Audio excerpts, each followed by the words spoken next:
Hello everyone, if you're new to my channel, consider liking and subscribing. It will make me feel wonderful if you do that. Thanks. By the way, I also have another Naruto and Luffy fanfiction channel. If you are interested, link is in the description. The Straw Hat's Red Devil, Sky Island Saga, Number 3, by DeadGirlEtarnal. She's the daughter of red-haired Shanks. She was dropped off to live with Luffy. She met Ace and Sabo, but when Sabo died, it was the last for her, as she vows to take revenge. Years later, she leaves the island and sets on adventures of her own. She soon meets up with her baby brother and travels with him, finding love in more than one place. Adios. Dakota's Pav. Full speed ahead, to someplace out of his voice's reach, Nami's shoes, and we sail away from his screaming and heading for cricket again, and I remove my hands from my ears to see a little blood from the intense screaming coming from that monkey man. "Hey, you okay?" Zoro asks me as he looks down at my hands, seeing the blood, and I nod, feeling the healing already start. "I'm okay, really," I assure him as we come out into calm waters. One Piece. Jaya arc. I sit in my room as I change out of my clothes into something a little more practical, feeling that there will be trouble once we land ashore again. I tuck my black cami top into my white shorts and put my hair into a messy bun. I walk up the steps but come to a stop, realizing I've forgotten shoes, and since the ship got wrecked again, it's a safe bet that I'd get a splinter, and that's always a pain. So I grab some black sandals and place them on my feet, looking down at my unpainted toes and thinking about painting my toe and fingernails at some point. One Piece. Jaya arc. I walk out on deck to see Usopp hammering away, trying to fix our poor ship with some help from Zoro and Luffy. Seriously, Usopp mutters to himself as he sits at the side with Chopper happily helping him, and I walk over to Zoro as he faces the mast, wrapping my arms around his shoulders, spooking him a little as I feel him jolt a little, but relaxes once he realizes it's me. Seriously, that darn orangutan. He wrecked the ship even more. This ship has really started to fall apart. Maybe it's about time to replace it, Zoro questions absent-minded, upsetting our resident sniper. "Don't you dare start saying inconsiderate things, too," Usopp shrieks at my boyfriend.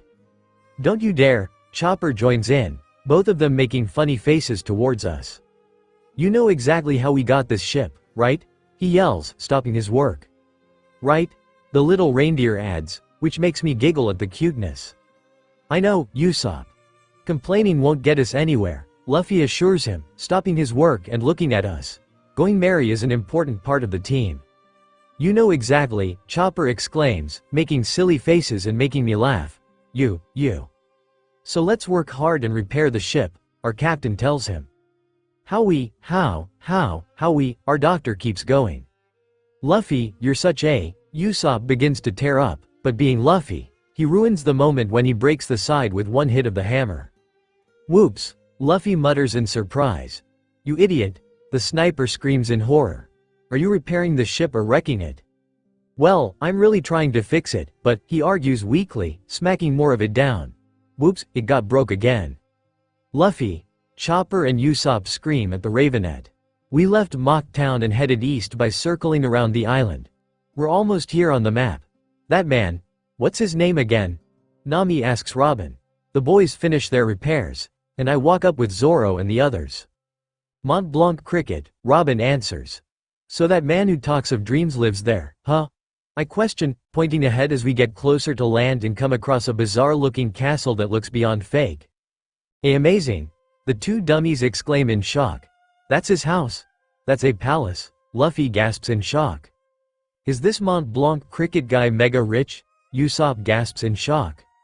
"Idiots. Look closely," Zoro bursts their bubble. "A dreamer, huh? He does seem to be vain," Sanji comments, and I pick little Chopper up into my arms as he peels his eyes. "Why?" Chopper questions, and Luffy jumps off the ship, running around to the side to see, making a loud yelp of surprise as we move the Going Merry closer to the shore, seeing the longboard cut out of the palace that hides the smaller house that seems to be cut in half. "What the, it's just a board," Luffy yelps in shock. "What?" Usopp and Chopper exclaim, finally seeing it. "The actual house is only half of it. The rest is just a veneer," Zoro remarks. "He seems like a very cheap guy," Sanji comments. What kind of dreams did he talk about that would get him driven out? Nami asks our newest member. I don't know the details, but I heard that he said a huge amount of gold rests in Jaya, Robin reveals. Gold? Usopp gapes in shock. Is that some pirate's buried treasure or something? The money-hungry navigator questions. Well, I don't know, she replies, but it's enough for her to squeal in delight and jump over with Chopper, who jumps out of my arms to help the treasure-obsessed navigator. Gold. Nami cheers. Dig the ground, Chopper, gold will appear. It will if I dig?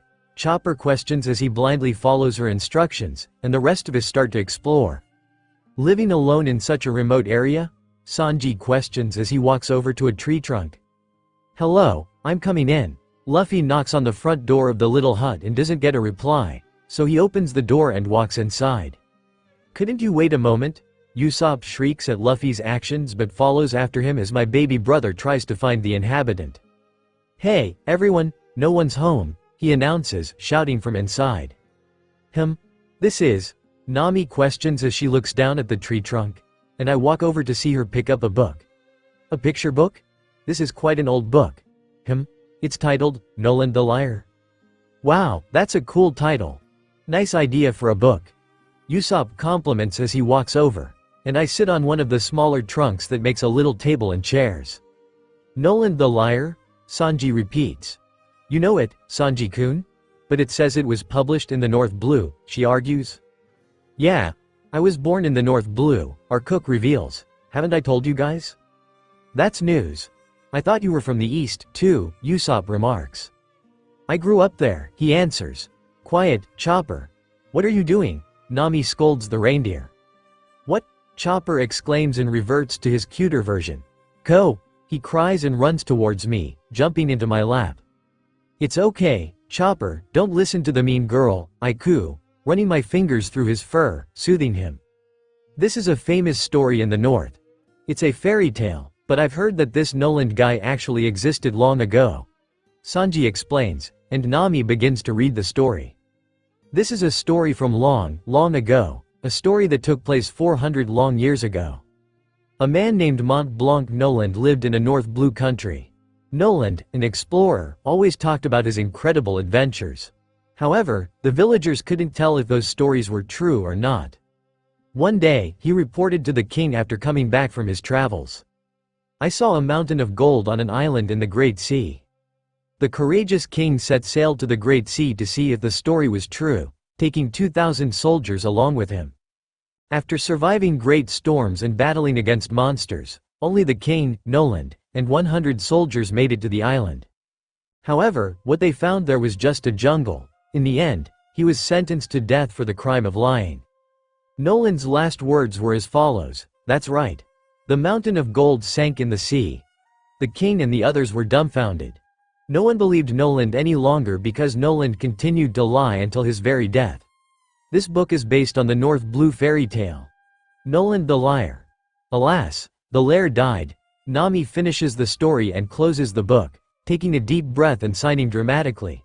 Before he could even become a brave warrior of the sea. She looks to Usopp, who finally gets a little jab toward him. Don't look at me, and don't add in a heartbreaking sentence on your own, Usopp shouts at her, pointing a finger, and there's a sudden splash. I snap towards the noise, seeing the bottom of Luffy's legs before they sink under the water. Luffy fell into the sea, I shout, placing Chopper down as Usopp rushes towards the water.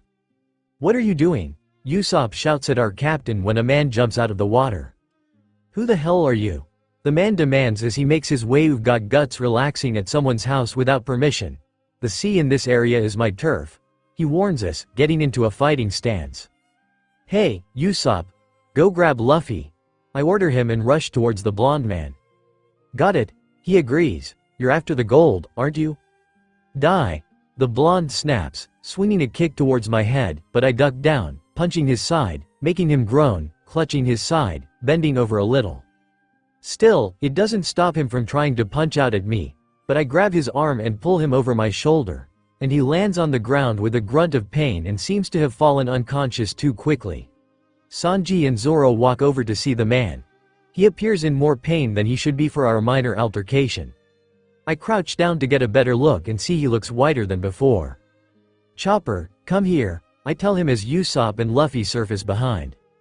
Hey, what were you doing? Usopp scolds the rubber boy. I saw bubbles coming out of the water. So I was looking in the water, then suddenly a chestnut appeared. The chestnut was actually a guy, and he dragged me into the water, Luffy explains, and they finally notice the old guy lying on the ground. Hey, old guy. Boys, why don't you carry him inside, I suggest, getting to my feet, and Sanji and Zoro carry Cricket into the little hut. We all walk inside. One Piece. Jaya arc, bring more cold towels. Open up the windows, Chopper orders, getting into doctor mode, making the other dummies comply. Luffy tying the makeshift curtains to let more air into the cozy little hut. Kaisen disease? Zoro questions after the little doctor's explanation. Is this guy sick? Luffy asks. Yeah, it's a sickness that divers sometimes get, but it doesn't usually become a long-standing condition. Due to a lack of decompression when surfacing from the seabed, the nitrogen dissolved in the blood gets released quickly and forms gas bubbles at that time. Since the gas bubbles explain inside and outside of blood vessels, they cause problems to blood flow, muscle and joints. Chopper explains some more, though it seems to be over someone's head. So it's some bizarre phenomenon, huh? Luffy questions, looking out the window. He probably kept diving every day without giving time for those bubbles to disappear from the body, he adds. Whatever for? I question, leaning against the wall by a picture frame. I don't know, but he's taking a risk. In some cases, Kaisen disease can cause death, Chopper reveals, and the air is thick with tension, but it soon changes as we see two familiar faces trying to get inside the small hut. Old timer, are you all right? The monkey men shout, spooking two of the cowardly trio. They've come to kill us, Usopp shrieks as he and Chopper rush around. What are you guys doing here? Shoujo demands. What did you do to the old timer? Masira demands. What? We're looking after this guy right now, so go somewhere else, Luffy tells the two monkey men. Idiot, they aren't really gonna hear us out, Usopp shrieks. They're savages, you know. You know, Chopper repeats. Everyone, evacuate through the windows. You, Masira and Shoujo begin to cry. Guys are so nice, they tear up, weeping, making the shrieking scaredy cats fall to the floor in surprise. They're listening, Zoro warns them, and we head outside to talk, leaving the old man to rest without us hovering over him. One Piece. Jaya arc. I lie on the grass with my head in Zoro's lap as we watch Luffy happily talk with Shoujo and Masira. You guys live here, too? Luffy asks the brothers. Well, the old timer's house is the headquarters of the Sarayama Alliance, Masira replies. But we sleep on our ships most of the time, because this house is too small for us, Shoujo adds with a chuckle. It's because you guys are too big. Well, to those giant guys you look like a ball of earwax, though. Luffy teases them with a laugh that they share with my goofy brother. Why are they getting along so well? Usopp questions as he sits next to us. They can probably relate to each other, Zoro remarks, stroking my hair and making me giggle as we watch the three in front of us. But it's amazing that you guys kicked him off when you're so small, Shoujo says, slapping his brother's arm. Really? You can do it, too, Luffy states. Oh, really? He asks in shock. Yeah, you can because you're a monkey, my brother replies. Luffy, he's come around, Chopper announces as he comes rushing out of the little hut. He's awake? Luffy asks with a grin, and we all head inside as Shoujo kicks Masira to prove Luffy right, and his brother goes flying. Hey, he's right. I can kick Masira, Shoujo gasps as we walk inside the hut to see Cricket sitting in bed. One Piece. Jaya arc. Hey, old Diamond Head. I wanna ask you something. Luffy asks as he walks inside, and the old guy takes a long drag on his crumpled cigarette. Sorry I caused you trouble, Cricket apologies. I thought you were just more idiots after the gold. What? You have gold bullion? Nami asks with money signs in her eyes and a big grin. Don't go after it, Usopp warns her. What is it that you want to ask me? He asks, and Luffy walks around to face him with a big smile. Old guy, we want to go to the Sky Island. Please tell us how to get there, Luffy asks him. Sky Island? Cricket questions and laughs. You guys believe in the Sky Island? Again. He laughs, and Nami, after her ordeal in Mock Town, tries to punch the man, but Usopp pulls her away. "Hey, stop it, he's a sick person," Usopp reminds her. "There's no Sky Island, old guy?" he asks, and Cricket lets out a small laugh. "No one knows," Cricket replies, "and I can't help but raise my hand, believing it exists, especially when my mother wrote about it in her logbook. I know someone who said there is. But people call him a legendary big liar. His family became a laughingstock forever." Luffy comically turns his head towards our little liar. "It's not me," Usopp exclaims. "There's an old story that most North Blue people know. Noland the liar is the one," the old blonde says, and Luffy comically turns to our sniper. "Like I said, it's not me," he exclaims. "He's got a different name, right? Come to think of it, Noland's last name is, if I'm not mistaken, Mont Blanc Noland. Could it be that you're Noland's?" Sanji asks but trails off. "A descendant? Could this place be the island in that story?" Nami questions. "HMPH, he's my granddad's granddad's granddad's, he's my distant ancestor, what a nuisance.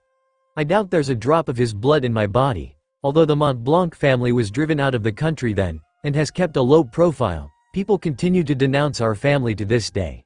But no one in the family hates him," Cricket explains. "Why?" Chopper asks. "Because Noland was an extraordinarily honest person," he tells us, some of them not believing it. "But in the picture book," Nami mumbles in disbelief. "Noland's last excuse in the picture book is like this. That's right. The mountain of gold sank in the sea. A stupid-looking face is drawn in this book, but he shed many tears and died a regrettable death. He was sure that the island he reached was Jaya, where he found the wreckage of a city of gold. He felt that there was no way it was just an illusion. Noland insisted that the ruins had submerged due to crustal movements, but everyone thought he was making excuses out of desperation. Noland was executed in front of the laughing onlookers, and only the name, liar, remained." Cricket keeps going on. "And I can't help but wonder what really happened to the island, as there was something in my mother's logbook that could have the answer, and I plan to have a look again." "Oh, I see," Usopp exclaims, cutting me from my thoughts. "You're looking for the city of gold on the seabed in order to clear the Mont Blanc family's name." "Don't be silly," the old guy shouts, getting his pistol and shooting above his head. "Usopp!" Chopper yells for his friend, who has tears down his face in fear from what I die. Usopp mumbles. "How honest my distant ancestor was, or how great an explorer he was, has nothing to do with me. Can you understand how a kid would feel being laughed at by strangers just because he's the descendant of such an idiot?" Cricket shouts, and I see the look on Luffy's face, knowing one person came to our minds. "That's how I grew up." The old man calms down. "But, yeah, over the past 400 years, many set sail to restore our family's honor, though all of them went missing. I was ashamed of such a family. I ran away from home and became a pirate." "Oh, you're a pirate, too?" Luffy asks him. "It's not that I wanted to become a pirate. I just wanted to escape from Noland's spell, and over time, I came to have my own pirate group. At long last, I entered the Grand Line, and I spent all my time on adventures. But 10 years ago, my ship reached this island by accident. Strangely enough, only I, who continued to hate the Mont Blanc family and Noland the most, made it here. The island didn't have a city of gold, just like the picture book said. As I stood on the island's cape, I felt it was destiny. There was no place to escape to. If it's there, that's fine. If it's not there, that's fine, too. It's not that I want to prove his innocence. This is a duel with the man who threw a wrench into my life. I want to set the record straight before I die." Cricket finishes, making us look at him with solemn looks across our faces, though Usopp is crying. "This is indeed a man's," Usopp cries. "Then, what about them? Why are those monkeys here?" Luffy asks him. "There must have been an exciting drama spoken with the fists of men committed to exploring the seabed," our sniper cries, trying to hold back the tears. "Those guys are fans of the picture book," he answers sharply. "Fans?" Usopp exclaims, the tears all gone. "That's a quite simple connection," Nami remarks. "I think it was 5 or 6 years ago. They heard a rumor about me and barged in on me. They said, 'We think Noland's gold definitely exists,'" Cricket explains, and I can't help but smile. "The sea around here is deep. In the dark, cold sea, you're haunted by a deeper solitude. I just dived and searched alone every day. They just came into my life and became my underlings without my permission. And they romp around, he says, and I look outside to see the monkey brothers messing around. Single-minded idiots like them make me feel relieved, to be honest. Do you understand? I do. Yeah, real comrades give each other strength and Usopp starts crying again. Well, putting the story about those monkeys aside, Luffy says.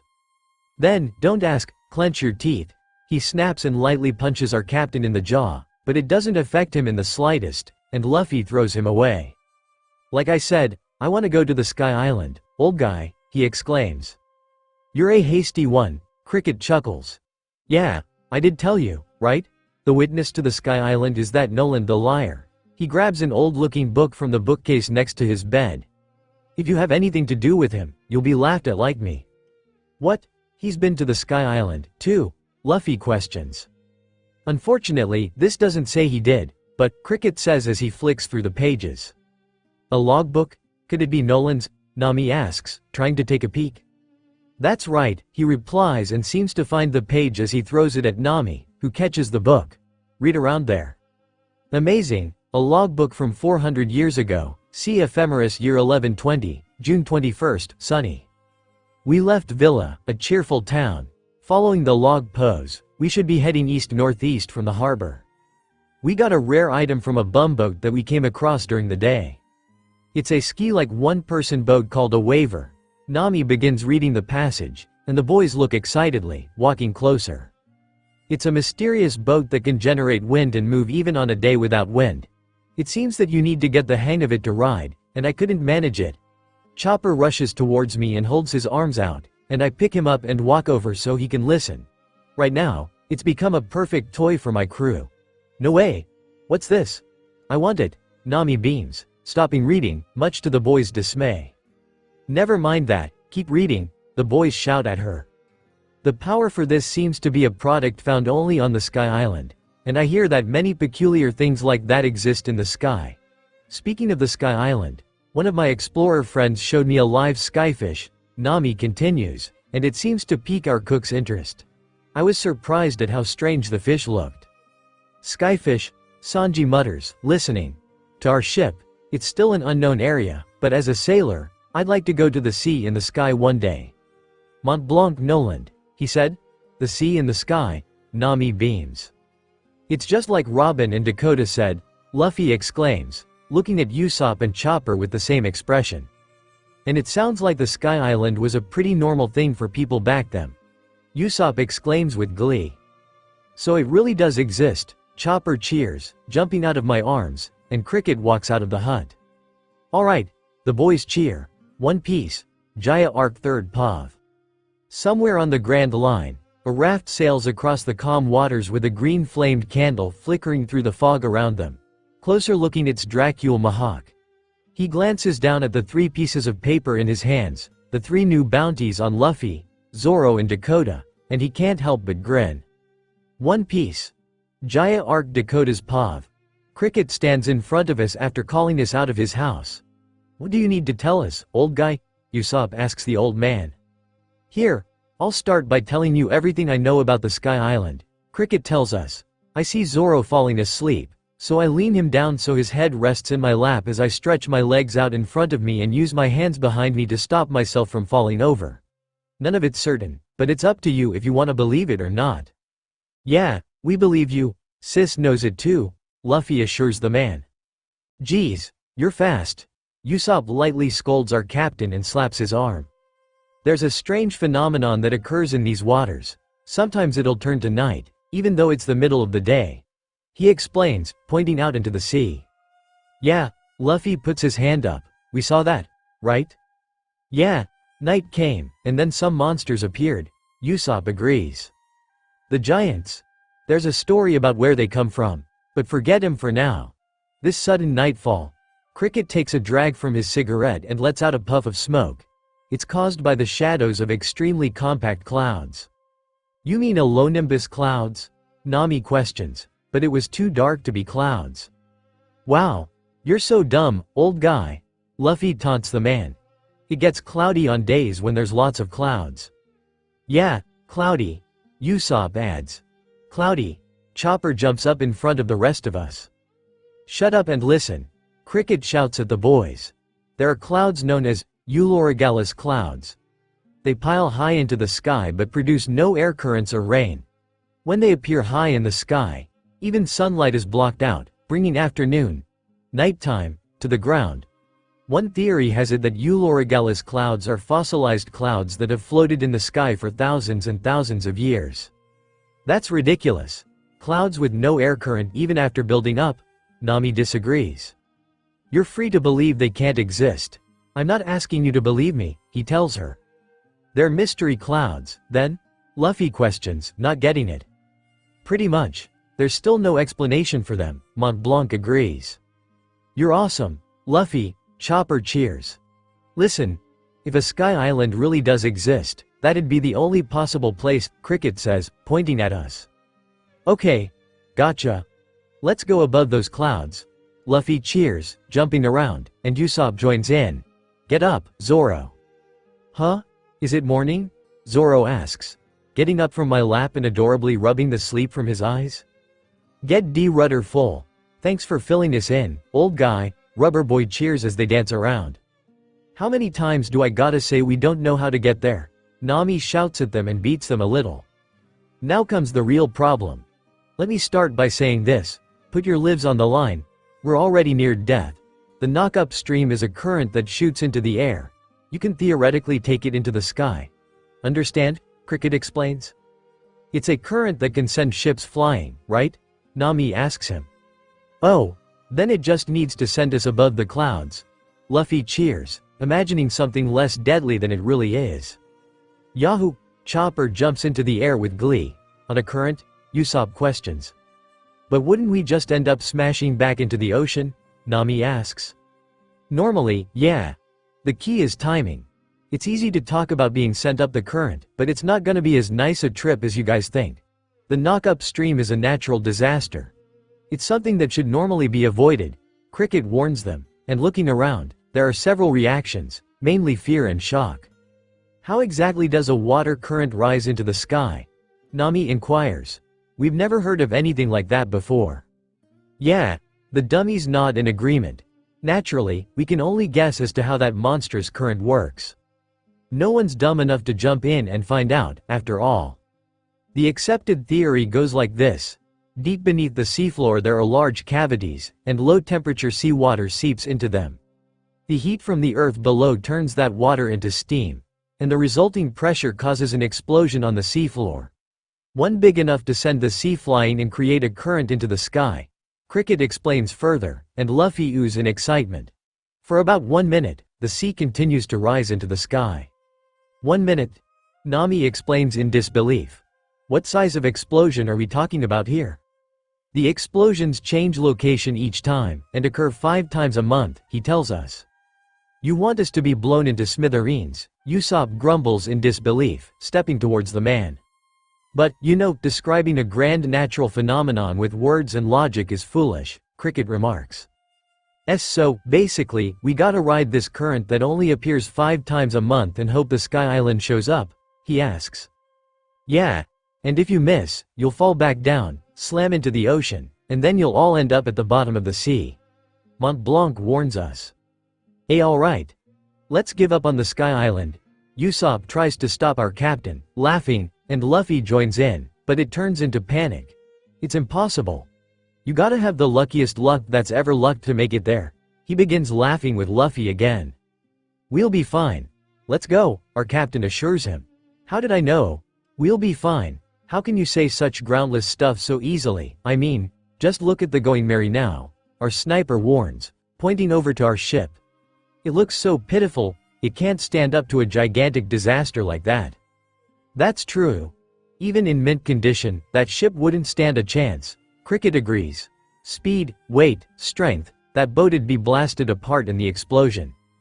But see, it really is impossible. Usopp chokes, looking upset. But don't you worry about that. I'll have Masira and Shoujo help take you there. Only after we strengthen your ship, of course, he tells us. Yeah, the Monkey Brothers shout from the windows of the small hut. Just leave it to us.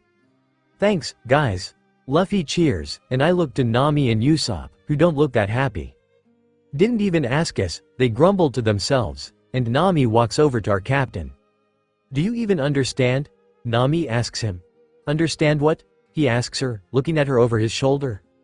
For starters, yeah, the most we can stay on this island is one more day, she warns him, holding up the log pose. After that, the log pose will start pointing to the next island. Yeah, we won't make it in time. Usopp tries to get Luffy to leave. Seriously, old man. You're not a psychic. I doubt you know, but how many days will it be until the knock upstream and the Uloragalis clouds line up? No, how many months? No, how many years? Tomorrow afternoon. If you're going, you better get ready. Cricket crushes Usopp's dreams. We can't make it in that time, the sniper exclaims. Oh, if you don't like it, then just quit, he tells the long-nosed teen. Why, you're lying, Usopp exclaims, pointing at the blonde man. This isn't right. We just met you today. Aren't you being too nice? Plus. Hold on, Usopp. Luffy tries to stop him, but he holds his arm up to stop the rubber boy. Shut up, you. Tomorrow just happens to be the perfect chance to go to this legendary unknown, Sky Island. And you'll help strengthen our ship and take us there. That's way too convenient. What exactly are you scheming? Plus you're Noland the liar's descendant. We can't trust you, Usopp rants. Old timer. The monkey brothers shout from the door they slam open. Dinner's ready. Move. Sanji snaps at them, moving to the front. Nami-san, Dakota-chan. Dinner's, he calls out to us but stops feeling the tension in the air. What? Are you gonna fight? Usopp stutters as he looks at Mont Blanc. Whenever midday night is confirmed in Masira's turf, Uloragalis clouds appear in the southern skies the next day. And judging from its 5 per month rate, the knock-up stream will probably be active tomorrow. It'll happen somewhere south of here, Cricket explains as he stalks towards Usopp. It's not a 100% certainty, but there's a good chance it'll be tomorrow. He stands before the long-nosed sniper, who shivers under his gaze. I'm glad to have met fools like you. Now, let's go and have some food. Take it easy at my place today, comrades. He cuts at Usopp's heart, who looks close to tears, and we begin walking inside. Food, hurry, Usopp. Luffy cheers. Yeah, come on, Chopper cheers. Chopper, go get Robin-chan, Sanji asks the reindeer. Right, he agrees and rushes off to find the newest member. I'm sorry, old guy, Usopp comes crying over to Cricket, grabbing him around the waist. What the? Cricket exclaims, trying to get him off. Yuck, don't wipe your snot on me. He whacks him over the head. One Piece. Jaya arc. We all sit around the hut in a circle on the circular rug, enjoying Sanji's food and some alcohol. I lean against Zoro as I take a gulp of my wine. Today's booze is especially great, Cricket slurs after taking a big sip from his bottle. Eat up, eat up. The soury full course is just getting started, Sanji tells everyone, and Usopp pops something into Masira's mouth. Here, Usopp says, and fire comes out of his mouth. Gotcha, salvage bum. That's a Tabasco bomber. Why, you long nose, Masira shouts as he chases after the sniper. Girlie, come sit here, Cricket says to Nami with Sanji standing between them, and he tries pushing the old man with his foot. It's 100 years too early to have Nami-san wait on you, Sanji tells him. We should go back to the ship, I whisper into Zoro's ear, making him choke on his beer. I saw gold, Cricket says, and I look over to see him kneeling in front of Robin, who sits away from the rest of us, leaning against the wall, in the skull's right eye. Gold? Nami repeats, and the room goes silent. That tear-soaked sentence was the last thing Noland wrote. I saw gold in the skull's right eye. Noland was executed that same day. Even after coming to Jaya, those words make no sense at all. The skull's right eye, is it referring to the name of a city that once existed? Or was it an allusion to his own death? The blank pages that follow say nothing, so that's why we dive. We have a dream, on the seafloor, Cricket exclaims and takes a drink. That's right. Some cheer and clink their glasses. We're gonna fly, Luffy says, stuffing his face some more. Not if you keep eating like that, we won't, Usopp jokes, making us all mumble to myself, remembering a passage in my mother's logbook. The day I arrived on Jaya, Entry for May 21, 1122. Cricket recites passages from Nolan's logbook as the Monkey Brothers cheer his name.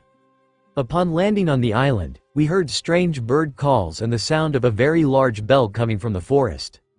The sound from that huge gold bell resonated far and wide, almost as if showing off the prosperity of a city long past. We thought we knew everything after living for a few decades. I lean into Zoro as he wraps his arm around my waist. But experiencing the transience of this civilization that flourished for a long time on the wide open sea left us speechless. The sound of the bell had us stopped in our tracks. He finishes, gets to his feet, and lets out a roar that both Luffy and the Monkey Brothers join in on. Nolan's so cool, they cheer, Shoujo falling backwards. Wow! A giant gold bell. Nami sparkles at the possibility, and it rings more as I think of the logbook among my books on the ship.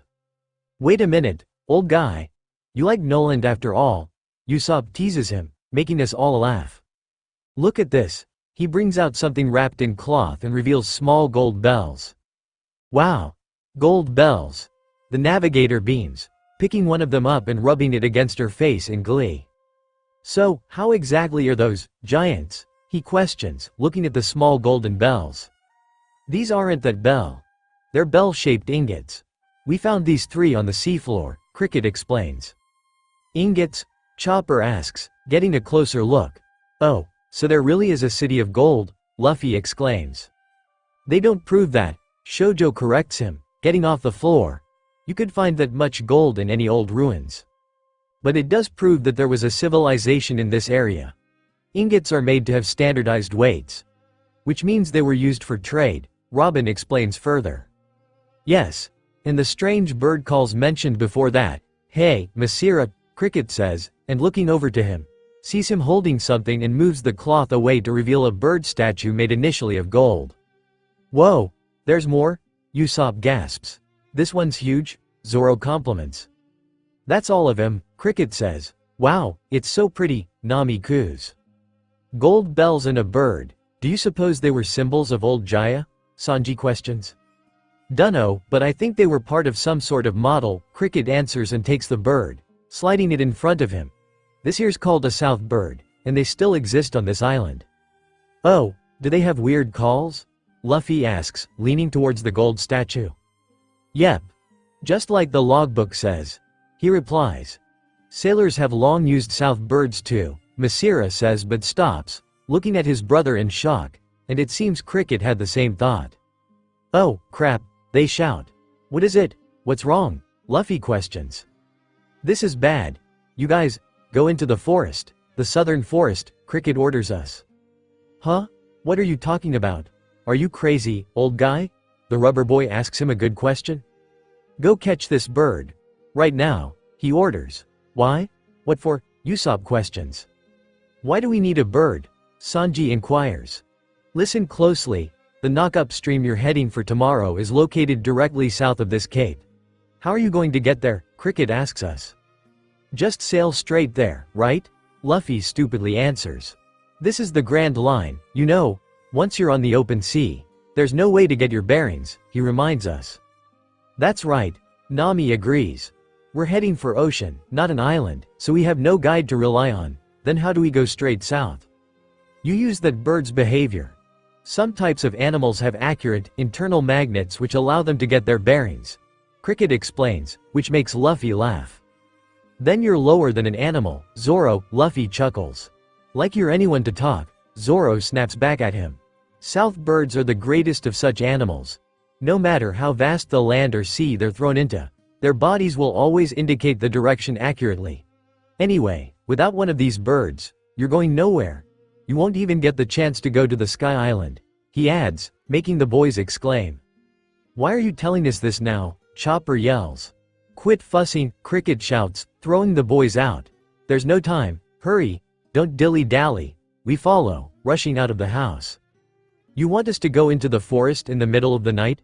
Usopp freaks out. You forgot these. He throws 3 nets, one landing over the sniper's head, and Luffy catches the others. We're gonna get started on your beat-up ship. Now that I think about it, there was no time to be pardoned. Again, why are you telling us this now? Usopp yells as Sanji and Zoro drag him into the forest, and we follow behind them. Listen, make sure you catch at least one south bird before dawn, he warns us. One Piece. Jaya arc. It's pitch dark. Luffy blinks as he looks around the dark forest. Quit pulling me, Sanji snaps at Usopp. It's not my fault, my hands are moving on their own. Usopp argues as he clings to Sanji's blazer, and the blonde elbows him in the face to get him off. My stomach's so full, I don't think I can chase birds, Chopper remarks. Where are these weird birds? Luffy wonders as he walks ahead. Let's just catch one so we can get back to drinking, Zoro says, taking my hand. Don't you mean the ship? I joke as he looks stunned, and I pull him along. How did we wind up doing this so suddenly? Nami demands as she hugs herself. You're in the way. Sanji pushes Usopp away. Man, couldn't he have told us during the day? The coward questions. Hey, where are the birds? Luffy asks. If we knew where they were, we wouldn't be out looking for them. Zoro snaps at the rubber boy. Our only clue is that they have a weird call, he says as the boys all circle around each other. And they look just like that gold statue, Sanji adds. Are they really such dumb-looking birds? Zoro comments. Plus, weird call is way too vague. How are we supposed to know? Usopp asks. He said we'd know once we're in the forest, the cook reminds the others, and the strangest noise I'd ever heard comes from within the forest. A weird call, we shout. That's it, Nami confirms. Alright. Luffy cheers. At this point, we got no other choice, Zoro declares. We have 3 nets. Let's split into 3 groups and search, Sanji suggests, and the 3 boys clink their nets together. Right. Rubber Boy agrees and splits off with Chopper, and Sanji goes with Usopp and Nami, leaving Zoro, Robin and me. Let's go.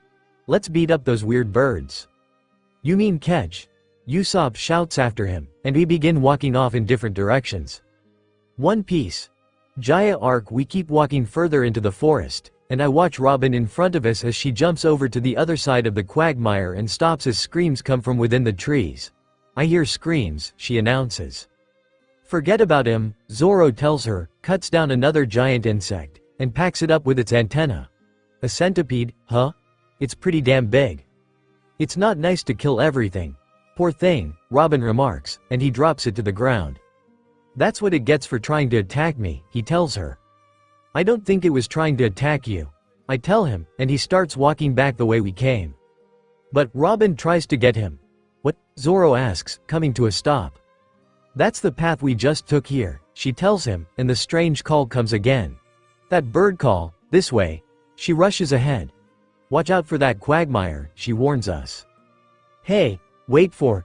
He calls after her and steps into it, almost sinking, but I catch him. Dummy, I scold him. It's not my fault, he snaps, and I raise my eyebrow at him. One Piece. Jaya arc. As we keep walking, there are screams across the forest and the strange call of the south birds. I am walking with Zoro when a few dozen mole crickets surround us. Robin Move cuts down most of them, growing annoyed at the insects that just keep coming. There's no end to him, Zoro groans, bonking the poor insect on the head. Why is your mole cricket army attacking me? You're in the way. Do you think you can beat me? Huh? He keeps hitting them on the head. I can hear it, but I can't see it, Robin comments as another bird call comes from within the trees. And even more, screams come from the others, and we begin to meet up with the others. One Piece. Jaya arc. No luck. We couldn't even see a single one. I grumble as we all stand around with each other. We saw one, but there was no time for the bird, with all those bugs, Luffy complains as Chopper tries to catch his breath. All we did was run, Chopper says, still breathing heavily. Yeesh, 8 people, and you get zilch? Get it together, you guys, Usopp scolds us. That includes you, Sanji reminds him, and Nami falls to the ground. I can't run anymore, Nami groans. All of us tired from running around the forest, and I hear the sound of wings and look up to see a strange-looking bird who seems happy with itself and laughing. You really think you can catch us? Idiots, Chopper translates for us. What? He came here to tell us that. Usopp snaps and rushes across the rest of us, getting his slingshot out of his pocket. Damn it, I'll shoot you good. The bird seems to be laughing, and suddenly arms appear out the side of its wings, wrapping it up, and another pops up on the branch, throwing the south bird to the ground, much to our surprise. All I needed was to see one. Robin tells us. Nice, I compliment her, and we return to Cricket's place. One Piece. Jaya arc. We make it out of the forest to see disaster. The whole place is trashed, and Masira is beaten along with Cricket. Old guy. We caught a bird. Luffy shouts as he rushes out of the trees behind us and sees the old man, old Diamond Head. Masira. Usopp exclaims, running over to him. Shoujo. Sanji shouts, spotting him, and I see him diving into the water where a floating shoujo lies. What in the world happened? Nami demands as she looks around and runs to the broken hut. Damn! Who did this? Sanji groans as he pulls shoujo, and Chopper rushes over, growing bigger. Hey, gimme a hand. Right, Chopper agrees, and Usopp finally notices the condition of the Going Merry. Look, the Going Merry. What the hell? Who did this? Damn it, who is it? Usopp cries in rage.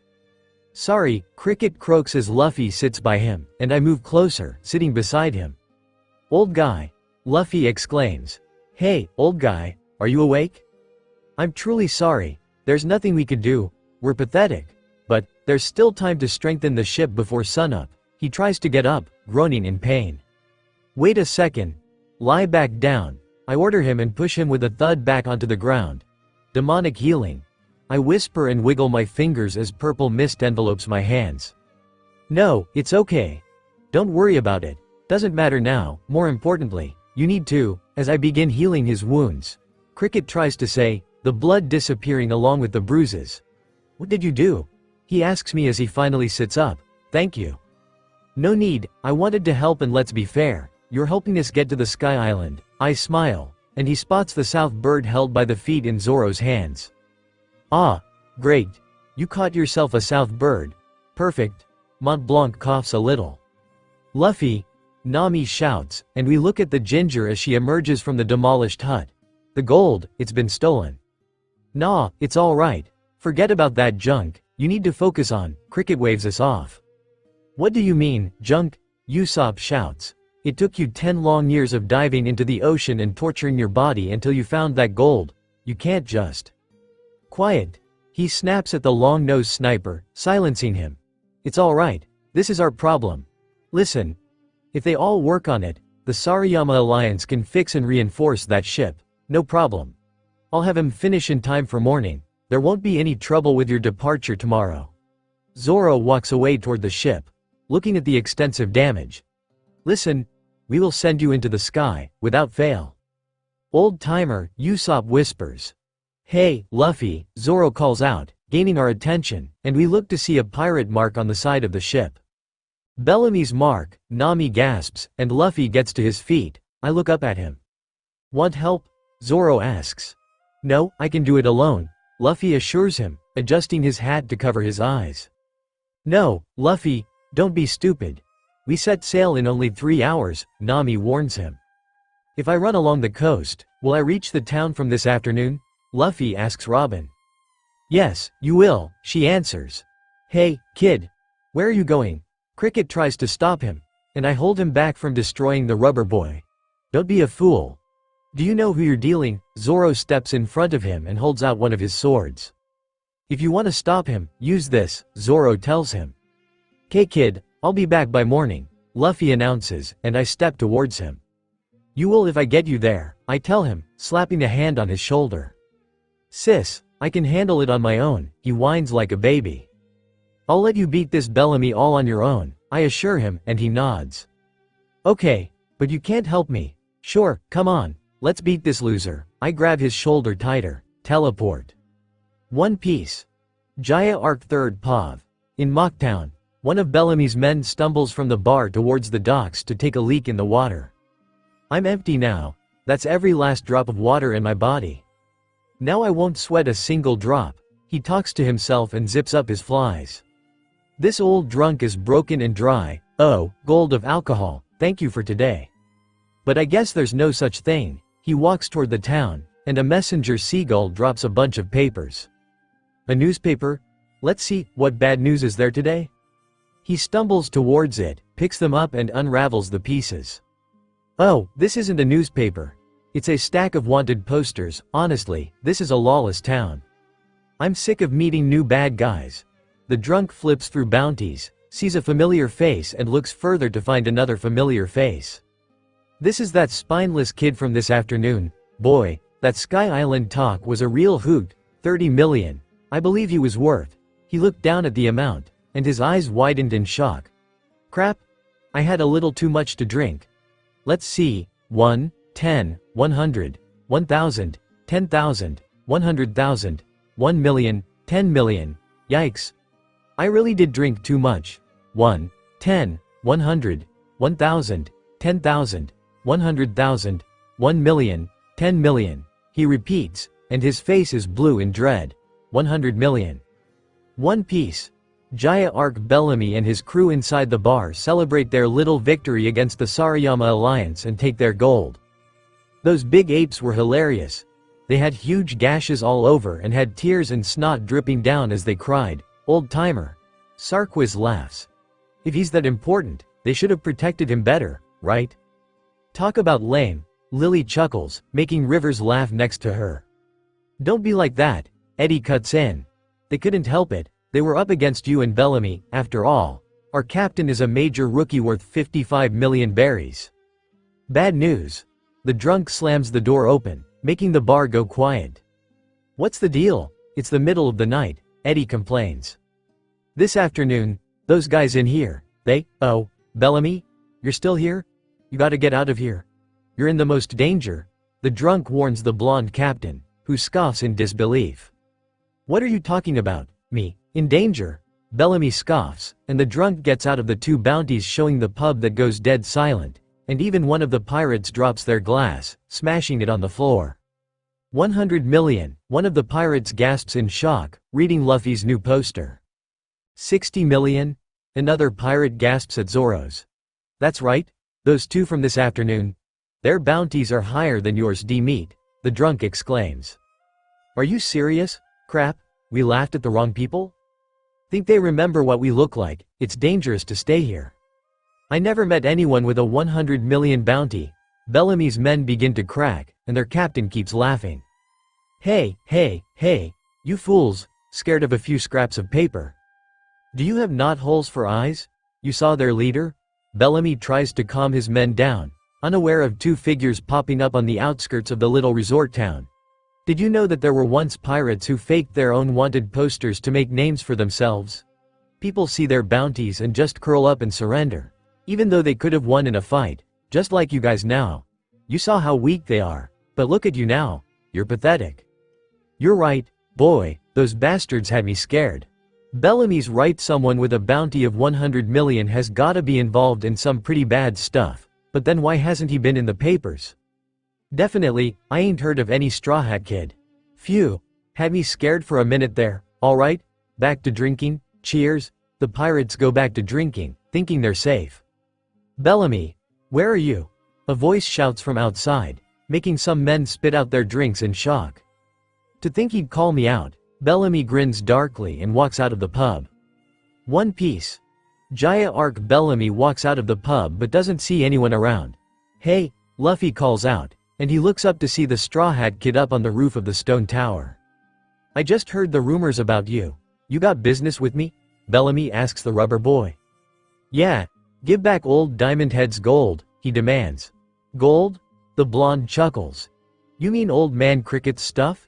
Bellamy uses his devil fruit to form his legs into springs and jumps up to face Luffy. Why should I give anything back? I stole that stuff as a pirate. As a pirate yourself, you're in no position to find fault with me. M2, Luffy retorts. They're my friends, so I'm stealing it back. I hate to ask, but can you fight? He cackles. Do you know how to throw a punch? What can a coward like you possibly do? And no doubt about it, that's him. The drunk below stutters as he holds the two bounty posters. Geez, you still got that?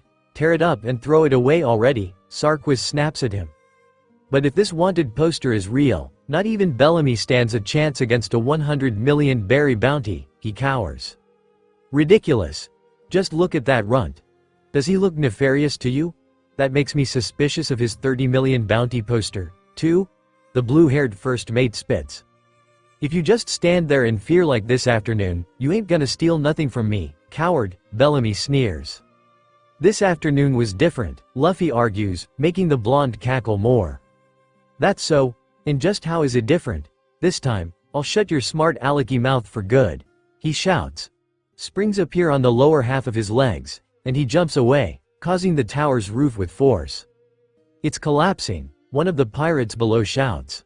I'll finish you in an instant, Bellamy shouts and lands on a nearby building, positioning himself. Spring, snipe. He bolts towards Luffy, who holds onto the fall's rooftop, and jumps away as the blonde comes closer, smashing the roof into little pieces. Oh, Straw Hat flew, too. A pirate shouts from below, seeing the Ravenet land on another rooftop as Bellamy lands by his men.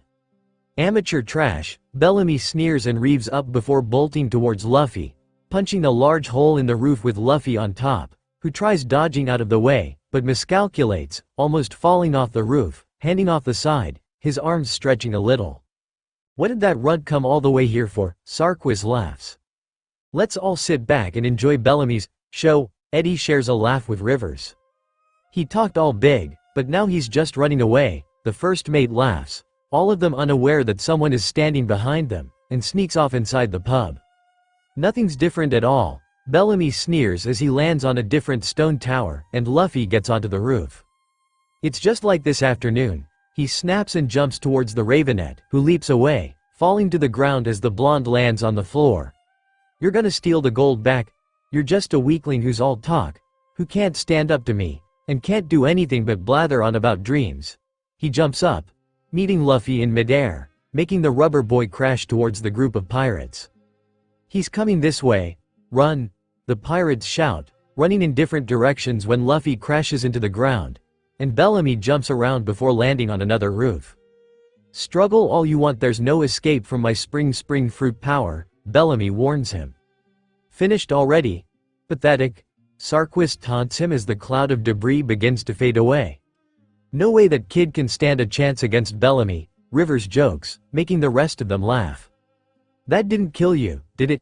Bellamy asks, and the dust fades to reveal Luffy as he gets up from the wood pile. He got up. One of the pirates gasps. It's too early to kick the bucket. My show's just getting to the good part. Spring. He shouts and goes into a crouch. Hopper. Bellamy jumps down towards Luffy, who doesn't even flinch and starts bolting around the towers and buildings surrounding them like a pinball machine, quickly growing in speed. Bellamy disappeared. He did this when Roshio the executioner was killed. Two of the onlookers exclaim as they watch. They're your friends, huh? The blonde cackles. Come to think of it, that geezer and those giant apes are just like you. You're a clan of natural-born morons who believe in a fish story told by some guy 400 years ago. A city of gold? A sky island? The era of dreams is over. You pathetic excuses for pirates? Do I know how to throw a punch, you ask? Luffy questions, raising his fist and cracking his knuckles. You can hear them popping. I am. Bellamy, that moron isn't fit to live in reality. Sarquis laughs, making the others join in. So long, Straw Hat. Bellamy shouts as he draws towards the Ravenet, who punches the blonde into the ground with a tremendous crash, and the cocky man spits blood as he falls to the ground. Hey, quit kidding around, Bellamy, Sarquis says in shock as he looks at the scene before them, the blood dripping from Luffy's knuckles. Come on. You're just joking, right? Say something. Hey, Bellamy, quit acting dumb, come on.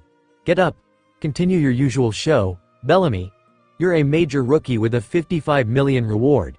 He stops, thinking about what the drunk had said earlier, and as if fate allowed it, a wind blows the bounty poster out of the drunk's hands into the blue-haired man's face. He peels it off his face, seeing it's Luffy's, and the words ring true from earlier, and he throws it to the ground in fright. SC, I told you. The drunk stutters and looks at Luffy, who turns to look at them. Man, that was a good show. A voice spooks them from behind. They swirl around to see a red-haired woman holding a sack over her shoulder. Did you get it? Luffy asks her, and she walks through the small crowd as some run away in fright. I got it, she tells him, patting the sack. That runt, it was a fluke. Sarquis mutters as he kneels by the fallen body of his comrade and gets to his feet in rage. Hey, you! Stop! I'm still here. Come on. Bring it on. There's no way we can lose to dream-chasing morons. He tries to run after them, but Eddie stops him. What's wrong? Hey, Straw Hat. Where are you going? Those words make them stop, scaring the others. Where? Luffy asks, raising his bloodied fist. The sky, he answers honestly, pointing his index finger. Man, Luffy, I love your honesty. Dakota laughs and gives her brother the sack of gold.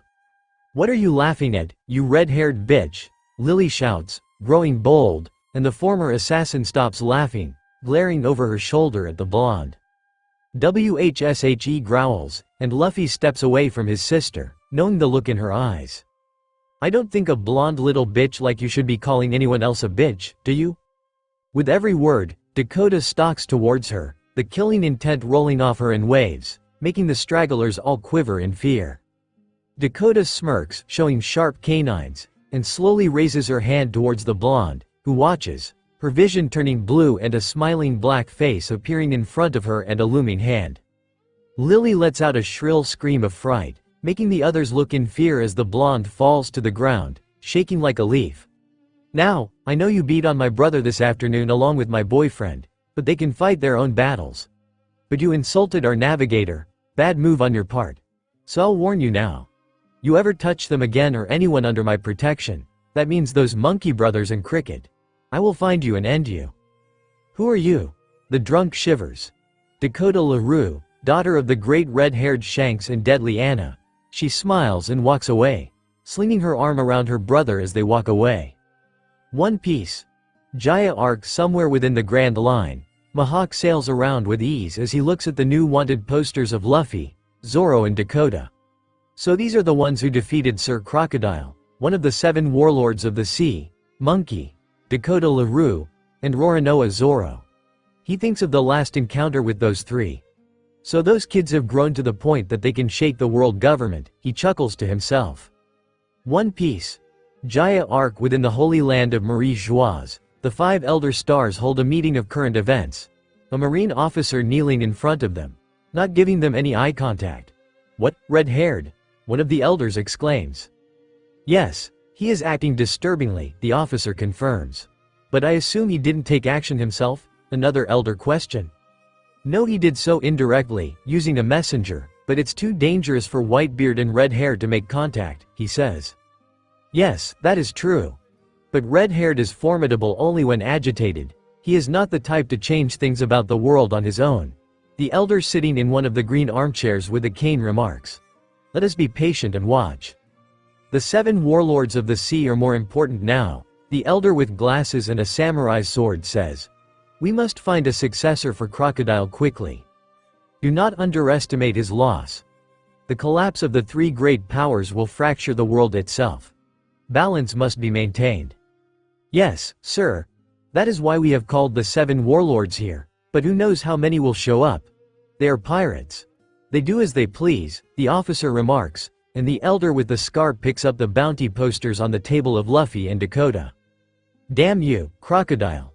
You put us in a dreadful situation. We can no longer let these men who beat you remain unchecked, and the woman, who is getting too close to the truth. He places the poster back down.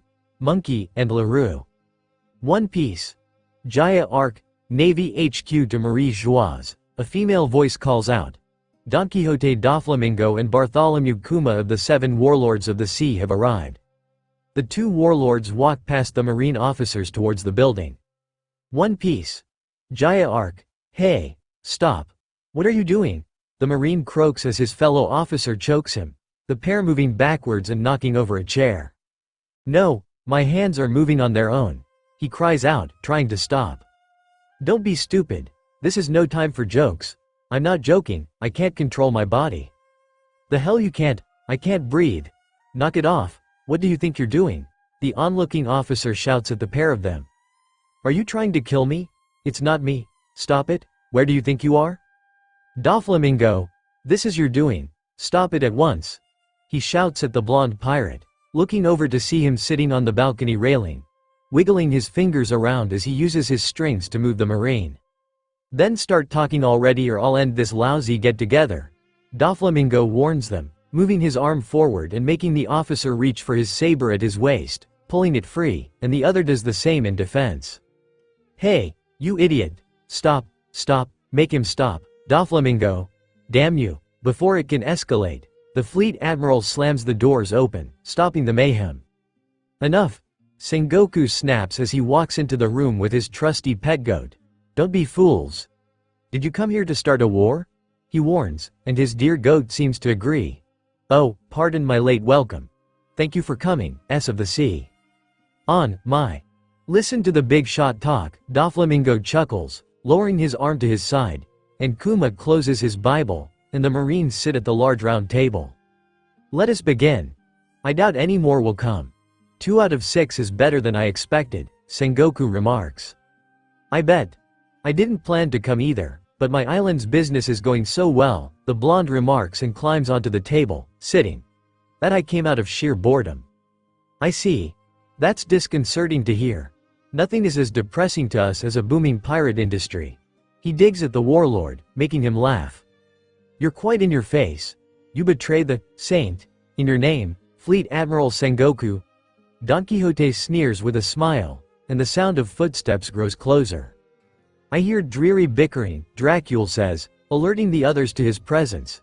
Did I perhaps come to the wrong place? Hawkeye. The Marines gasp. The Navy HQ and the 7 warlords of the sea.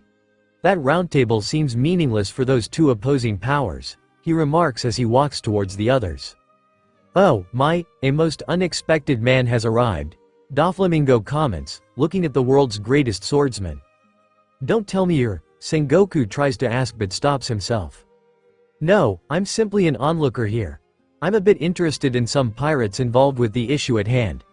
That's all, Mihawk confesses, thinking of his dear niece, her brother, and her new boyfriend. In that case, I, too, am an onlooker, is that acceptable? A voice echoes through the room, and they all look over to see the new person. Well, I suppose I'm not exactly an onlooker. Who are you? How did you get in here? The Marine in the purple suit demands. But what a truly eminent-looking group you have here. I've come in the hopes, Lafitte says and begins tap dancing on the spot, making the blonde in pink look at him in annoyance. That I be allowed to join in your meeting, if at all possible. I do believe you have stripped Crocodile of his title and are now looking for a successor. Are you Lafitte? The Marine in the brown suit asks the newcomer. Lafitte? Sengoku asks, looking at the man. Oh, you know my name? The said man questions, spinning his cane behind his back. I'm quite honored. He was a well-known peace officer in West Blue. He was chased from his country for being excessively violent. The Marine explains, making Lafitte laugh. That was long ago. Who I am is of no importance. I've come to recommend a certain man for the 7 warlords of the sea, he declares. One Piece. Jaya arc further within the Grand Line on the Moby, Whitebeard and his crew look at the newest member of Shanks' crew. Shanks, that name brings back memories, so this is a letter from him? Whitebeard questions as he sits in his chair, hooked up to IVs. Yes, it appears to be important, so he gave it to me to deliver, Rockstar tells him, seeming proud of himself. I see, well done, then, the captain patronizes him. No, I'm still new to the red-haired pirates, though I was a pirate before that, and I think I made a bit of a name for myself. Hey, you guys heard of Rockstar, right? He asks 2 of Whitebeard's men. Nope. Never heard of, I am, one argues. Anyway, the Sea King tasted great, they laugh, and Whitebeard has enough and rips up the letter. Hey, what are you? Rockstar gasps. Sir, when did that kid stoop to being such a big shot? Whitebeard snaps, dropping the pieces of paper, and the newcomer catches one. Hey, hold on, now, he acted like this was an important letter. This is red-haired you're dealing with. Are you sane in the head? He snaps, looking up at him. I'm Whitebeard, he replies, taking big gulps of his beer. Captain, one of the nurses calls to him. That's probably enough alcohol for now. Fool. Something you drink when you want to drink can't be bad for y'all, Whitebeard scolds his nurses, slamming his tankard down on the armrest of his chair. My boss said this was an urgent letter, Rockstar exclaims. I have a good idea what it's about, Ace and Blackbeard. Go tell that kid red-haired that if he wants to talk to me, to come here himself, and with some good booze, too. Now go. I don't feel like talking with snot-nosed runts, you buffoon. He dismisses the newcomer, even hooked up to IVs, looking extremely intimidating. I only tolerate the kid because of his daughter, he grumbles under his breath, thinking of his honorary daughter, whom he hasn't seen in some time, but it seems she's doing well if her new bounty is anything to go by. One Piece. Jaya Arc Rockstar calls his captain and begins explaining what happened to him, who can't help but laugh. The old man hasn't changed. Shanks laughs as he sits with his closer crewmates as the others party in the snow, not caring about the cold. This is no laughing matter, boss, Rockstar exclaims over the other line.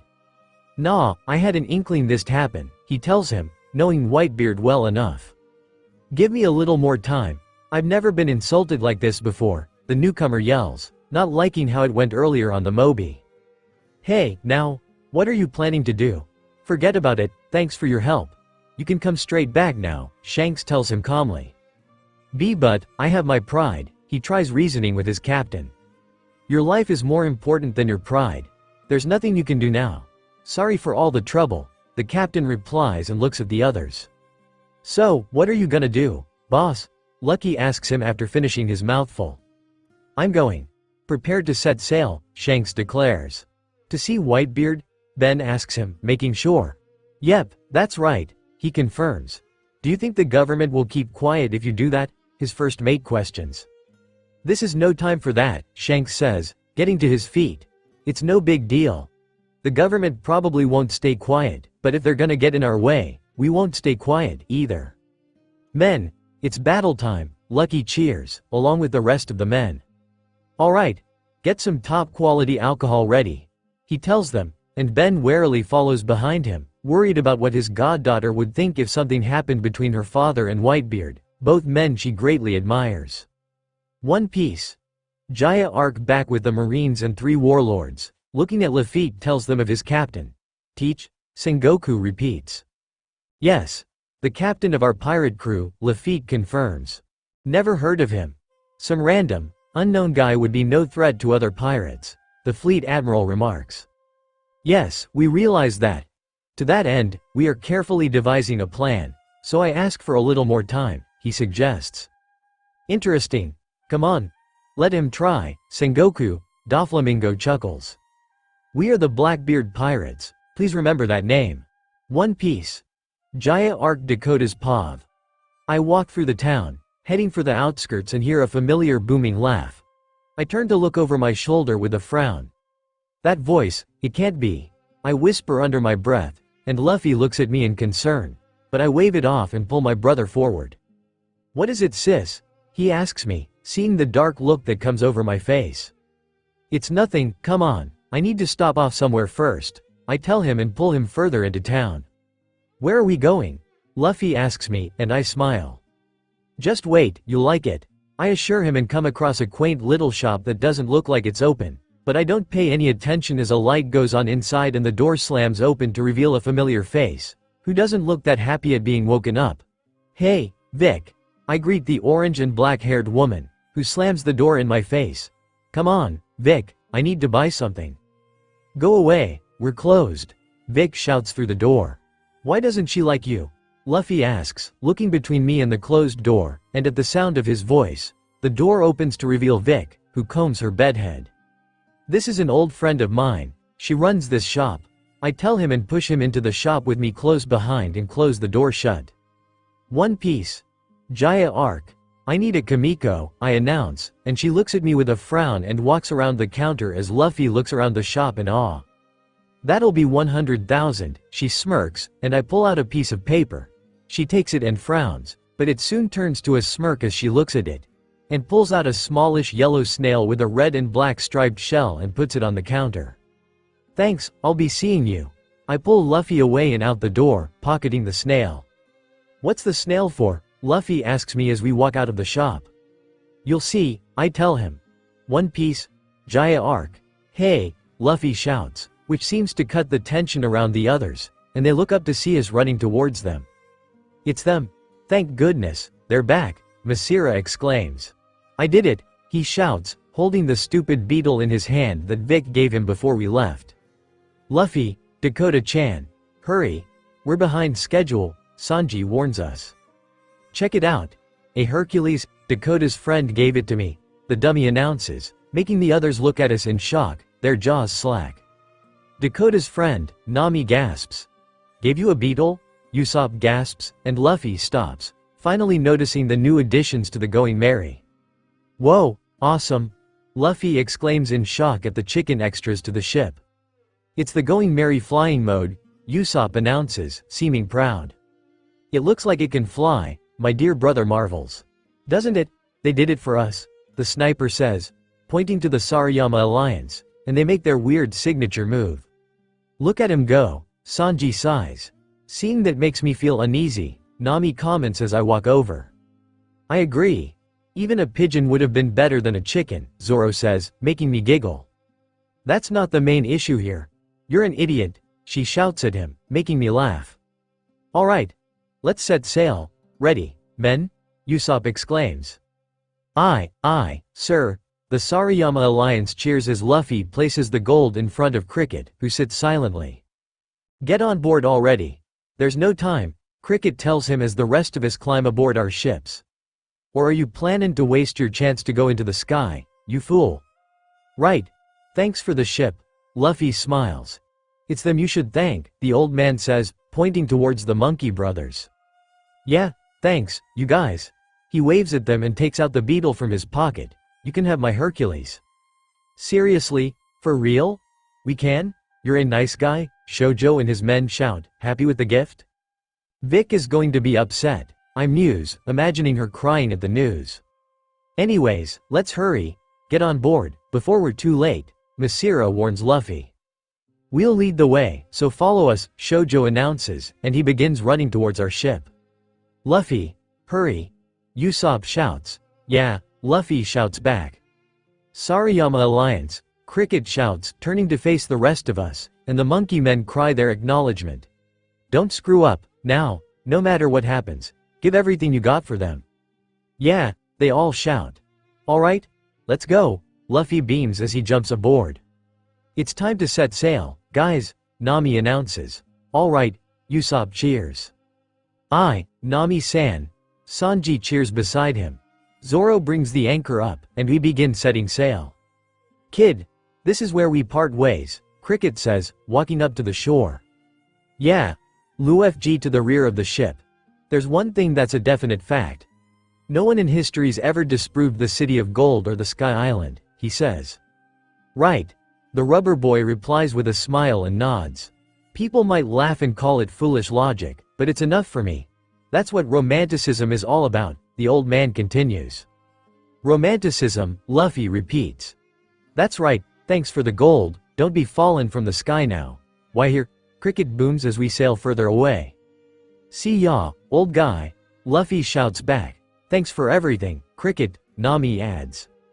I'm sure the City of Gold is real, old timer, Usopp adds. Old guy, don't overdo things, my brother shouts. Mind your own business. Cricket has the last word, and we sail into open waters. One Piece. Jaya Arc. All right. It's currently 7 a.m. One of Shoujo's men announces as we sail between the Monkey Brothers. We should arrive at the destination area at around 11 a.m. Like the old timer said, the spot the knock-up stream shoots up from changes each time, so we need to arrive beforehand and find it. Luffy doesn't really listen as he looks at the poor south bird we're holding captive and turns its head to the side. Watch. Luffy beams. We're a little behind schedule, so, hey, are you listening to my explanation? They shout at the boys. See, it faced forward, he laughs. There sure are some weird birds out there, Usopp remarks. It's true, it can only face south. This guy's like a compass. So neat, Luffy laughs, holding his stomach, and the bird makes some noises. What did he say? Usopp asks our resident animal. He said he's going to face a different direction to mess us up, Chopper explains, making the boys laugh. Go ahead and try, Luffy challenges the bird, and it accepts, turning its head around. Oh, he faced north, but it doesn't last long as the bird seems to struggle and turns its head back. He doesn't feel right unless he's facing south. Hey, you guys, don't get the big boss mad, Shoujo's men shout at the boys. It's all right. Their casualness is getting me worked up, Shoujo waves them off. Huh? What's wrong? Luffy asks, stopping his messing with the bird. There's no point in being anxious. Let's have fun, he laughs. And who put us behind schedule? Sanji questions, putting the blame on my brother. Dakota? Luffy snitches on me. You little snitch, I hiss at him as Nami gives me death glares. He's right. There's no point in being tense for hours on end, Masira agrees. I see, all right. Men, full speed ahead. While relaxing, Shoujo orders his men. What nice weather. Luffy sighs, leaning back. Are we gonna be okay? Zoro questions, wrapping his arms around my waist. Bad news, boss. One of Masira's announces, and the captain rushes towards him. What's wrong? Masira demands. Night's coming from the southwest, Uloragala's clouds, he announces. Seriously? What time is it? He asks. 10 o'clock, it's way earlier than we expected, the man announces. This is bad, Shoujo. Can we make it? Masira asks his brother. Utan divers. Shoujo orders his men. Into the sea immediately. Look for currents. Men dive off the side into the water. Those are Uloragala's clouds? Nami questions, looking at the dark looming clouds. What, now? Usopp exclaims as he comes out of the room with Sanji above. They appeared sooner than expected, she announces. But we don't even know where the current is located. Shoujo uses his voice to create a sonar to help his men below the water. Reflected sound detected. Large current at 12 o'clock. A man shouts as he pops to the surface. Large creature detected at 9 o'clock. Appears to be a sea king, another announces. Waves going against the current detected at 10 o'clock. I believe it's a giant whirlpool, the last announces as he pops to the surface. That's it. Head the ship in the 10 o'clock direction. Masira shouts out orders. It's a sign of the explosion. Catch the whirlpool, don't draw back, and we begin sailing forward as the water becomes more choppy. What the? I groan as the water starts to get rougher. The waves suddenly got higher. Nami exclaims.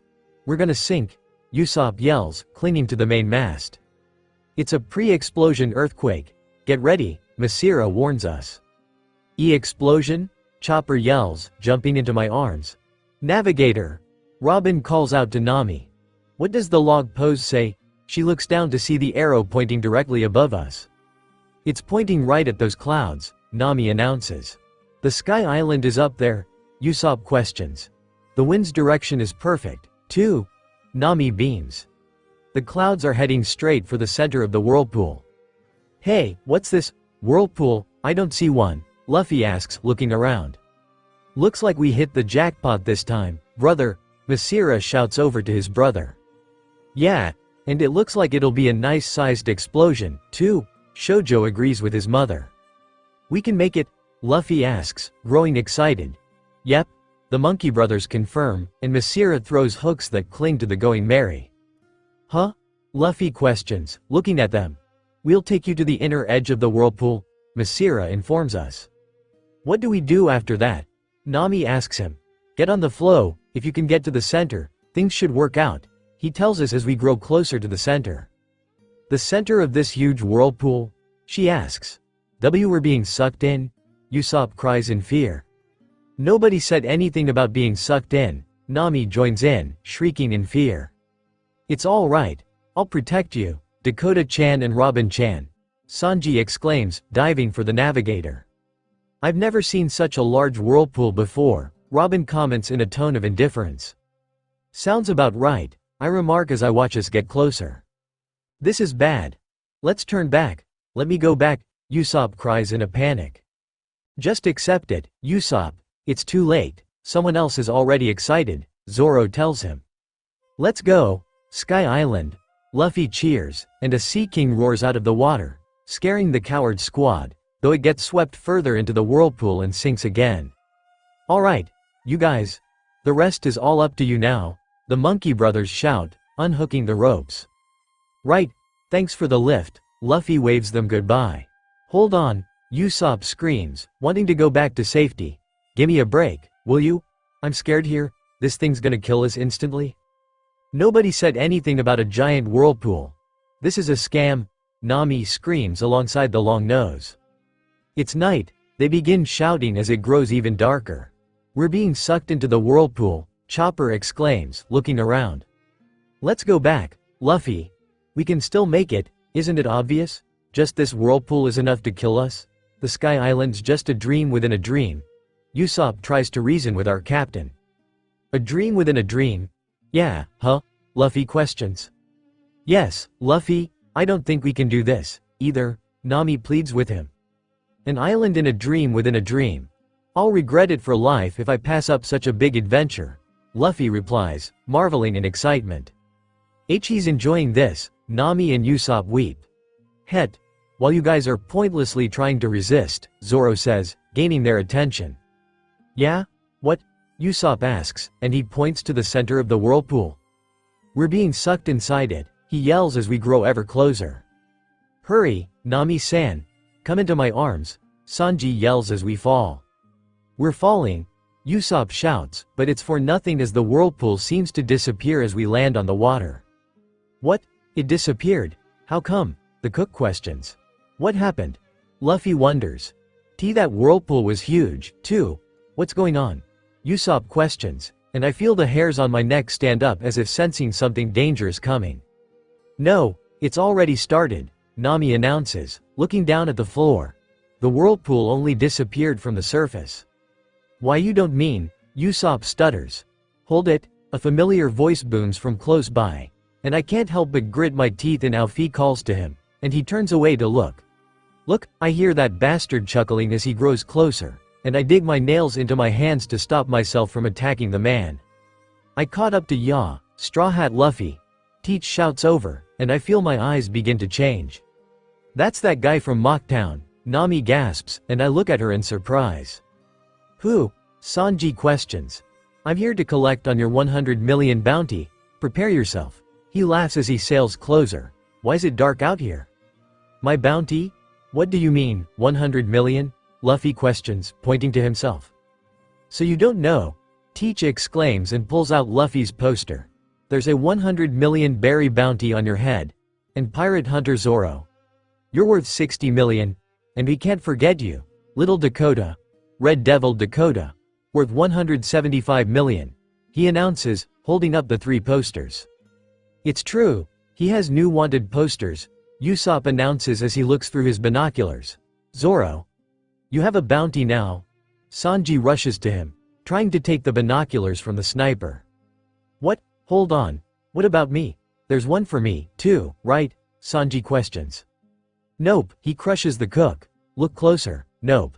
I see, your bounties went way up after the Alabasta incident. But 100 million, even 175? Nami gasps in disbelief. 100 million. Hear that? I'm worth 100 million, Luffy cheers. 60 million, huh? How disappointing. Zoro chuckles and wraps his arms around my waist, bringing me into a hug. And you've certainly jumped up, 175 million. Don't be happy, you. Nami screams at us. Hey, you guys, don't get distracted. Shoujo shouts, reminding us, and I snap out of my funk. Teach, when I get back, I'll give you a scar like the one you gave my father, you fat bastard, I scream, scaring the others as the water under us rises. Get ready, Shoujo shouts as we begin rising, pushing that foul man's ship backwards. Everyone, hold on tight to the ship or get inside, Sanji shouts, and we all race for something to hold on to. This ship, it's going up, Usopp screams as we grow even higher, and I hold onto the mast by Chopper and Robin as we shoot up with a tremendous burst as a large column of water shoots into the sky. What the heck's going on? Usopp screams as he clings to the Going Merry. The ship's going straight up a pillar of water, Sanji exclaims. This is neat. Luffy cheers. How is this happening? Usopp shouts as we keep moving up further. I move away from the mast and sit on the railing, my legs hanging off the side and leaning on Zoro's legs as he stands behind me. Wind? Nami gasps under her breath. Alright. Now we can go into the sky. Go. Mary. Luffy cheers from his favorite seat. Hold on, I don't think it's gonna be that easy, Sanji warns us. What's wrong? Usopp cries as he clings to the railing. Huh? Did we forget something? Luffy asks. The hull's starting to float, Sanji announces. If this keeps up, we're gonna get sent flying to our doom. But what do you want us to do? we can barely even hold on, Usopp cries. What's that? Chopper shouts as the Sea King from earlier comes falling towards us. A Sea King? Zoro shouts. It's the one that got sucked in earlier, I shout, and it falls past us. See, it's only a matter of time until that happens to us, Sanji warns us. Hey, now, we're riding up a powerful explosion. What can we possibly do? Zoro questions. I guess it is just a natural disaster, he replies, and stuff from the bottom of the seafloor begins to fall around us. Lots of stuff is falling. Victims of the knock-up stream, Chopper shrieks as pieces of ships fall past us. We're goners, too. We're gonna fall and slam into the ocean and die, Usopp cries. Spread the sails. Right away. Nami orders and we all look at her as if she's lost her mind. This is the sea, not just a pillar of water. It's a rising current. And the wind blowing from below is a rising air current produced by the geothermal heat and steam explosion. If we're dealing with wind and sea, I can navigate it. Who's this ship's navigator? She grins, and I have to say, I trust her. You are, Nami-san. Sanji cheers for her. Alright, men, do what Nami-san says. Right. The boys shout in agreement, and they unfurl the sails. Catch the starboard wind and pull the helm to point. Align the ship with the current, she orders, and I jump up, heading for the helm. Yes, ma'am. I shout as I hold the helm and lean it to the right. Oh, no. The ship is about to leave the water, Chopper exclaims as he looks over the side. We're gonna fall. We're gonna fall. Nami, do something, Nami, Luffy shrieks. No, we can make it, she assures us, and the ship's hull ultimately leaves the water. We're flying. Luffy cheers. Awesome, the ship is flying. Is this for real? Usopp gasps in disbelief, and I don't blame him, I don't believe it myself. We did it. Nami smiles, and I step out behind the helm to join the others. Wow. Zoro marvels, and I walk over to him. Nami-san. You're wonderful, and I love you, Sanji shouts. With this wind and current, we can go as high as we want, Nami announces. Hey, Nami. Are we almost at the Sky Island? Luffy asks her. If it exists, it's on the other side of those clouds. She answers him, pointing above at the dark clouds. Above the clouds, huh? What could be up there? He beams. Let's plunge through the Uloragalis clouds, Dakota's Pav. With this wind and current, we can go as high as we want, Nami announces. Hey, Nami. Are we almost at the Sky Island? Luffy asks her. If it exists, it's on the other side of those clouds. She answers him, pointing above at the dark clouds. Above the clouds, huh? What could be up there? He beams. Let's plunge through the Uloragalis clouds. One Piece. Skypia arc. We sail through the clouds. It seems to be a barrier of actual clouds. As we shoot through, breathing through the watery barrier becomes difficult. Can't breathe. I hear Luffy groan, and we shoot through the layer of clouds, the ship landing, but I keep coughing the water from earlier. Damn, what happened? Is everyone here? Zoro asks, still trying to catch his breath like the rest of us. Hey, guys, look outside the ship.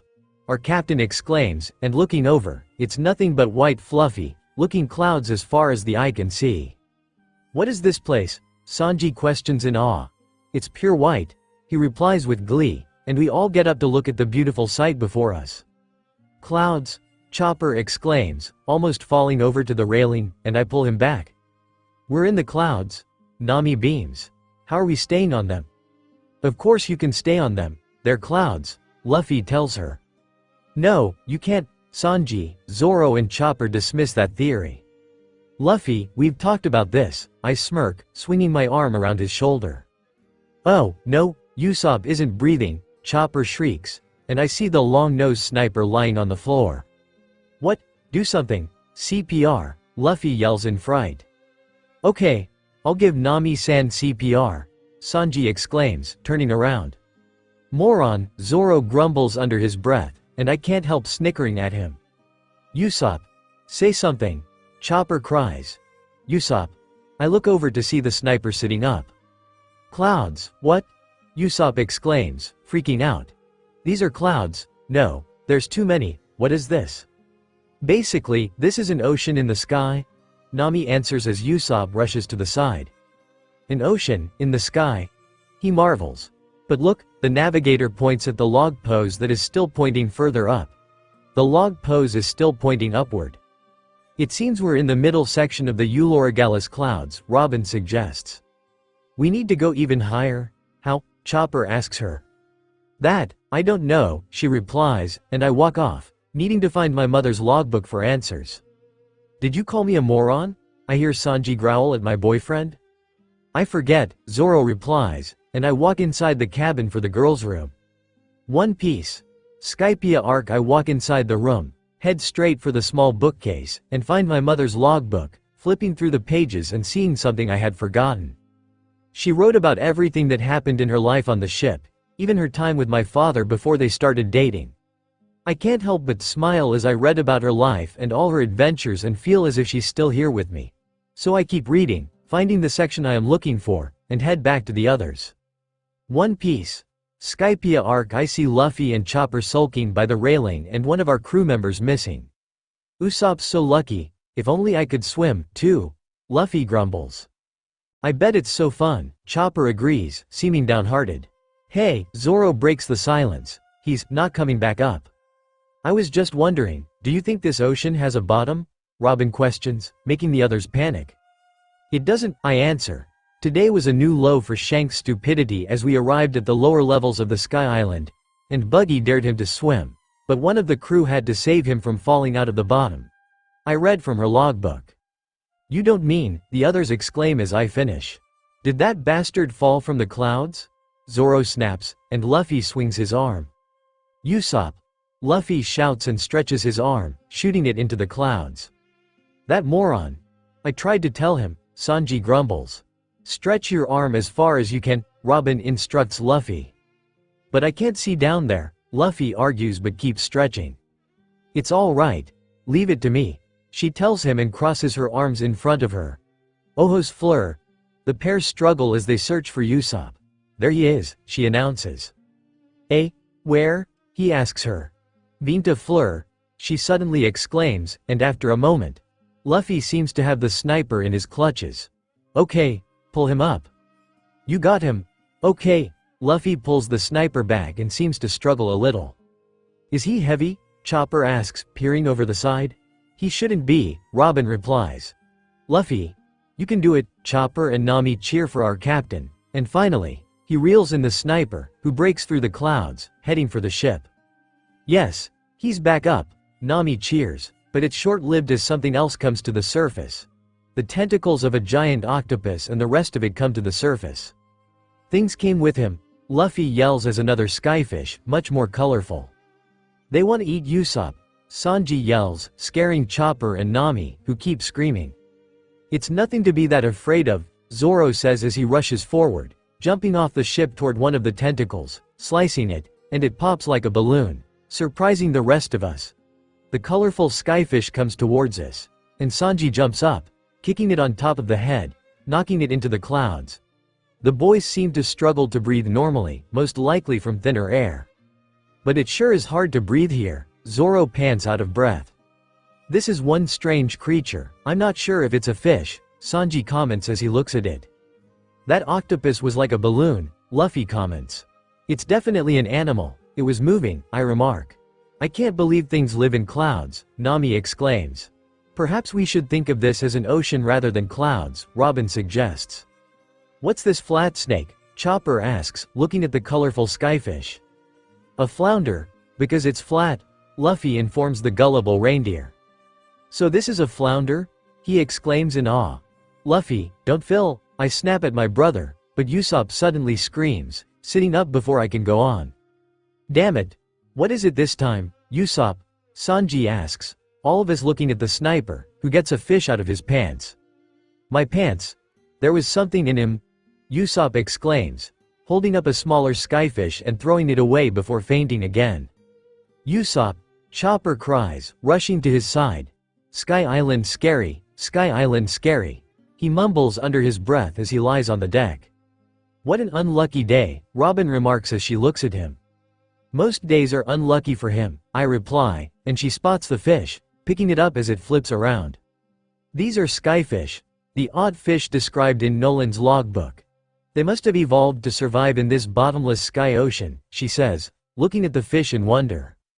So they turned all balloon-like and flat and stuff? Zoro questions.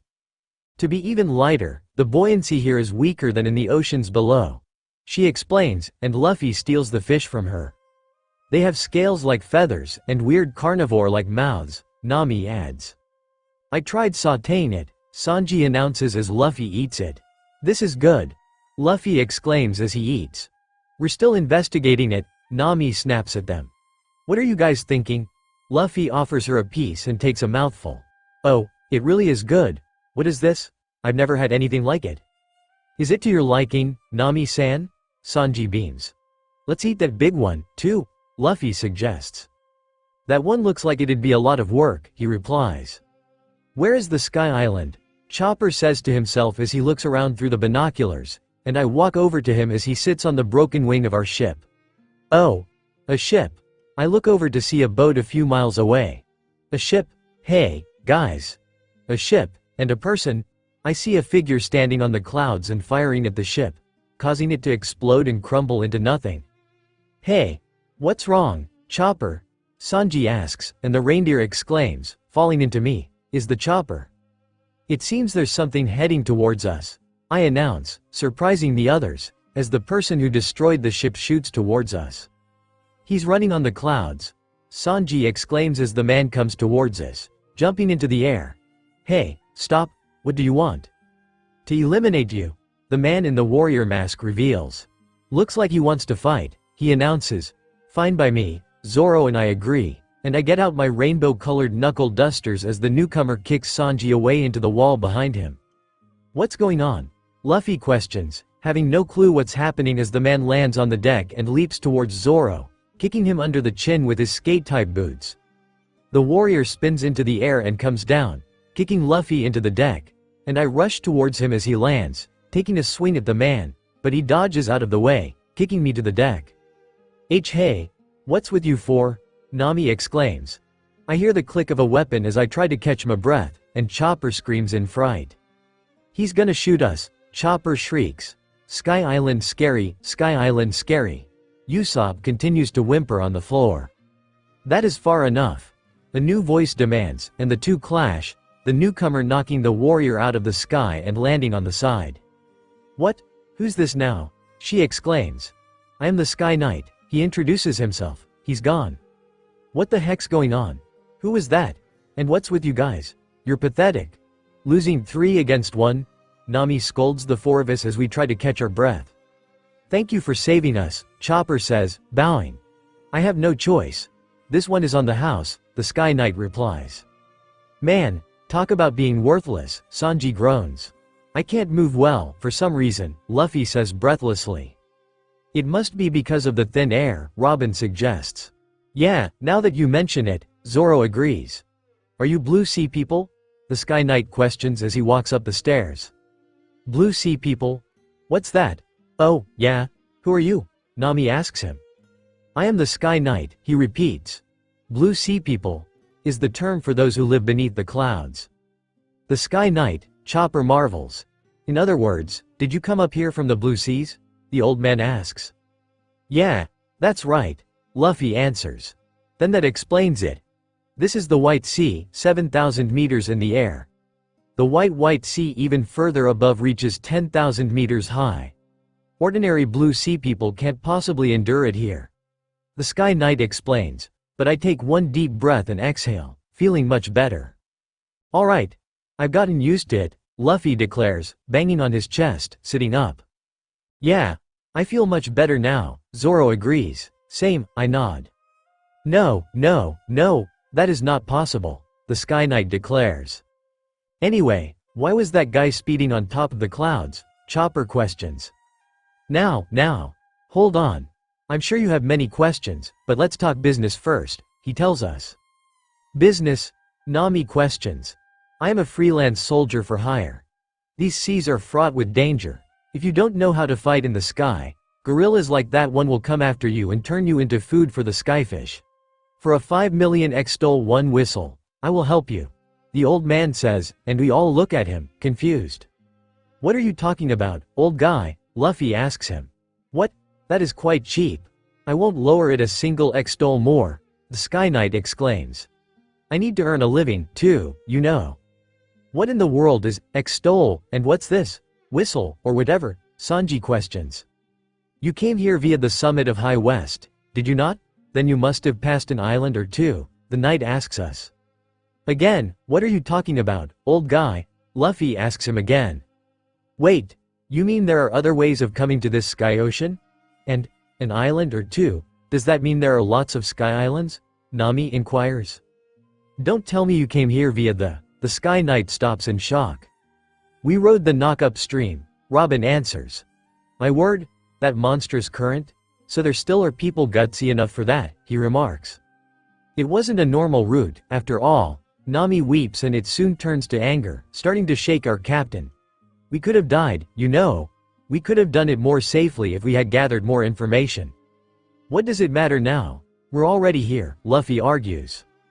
Sky Island scary, Sky Island scary, Usopp keeps mumbling.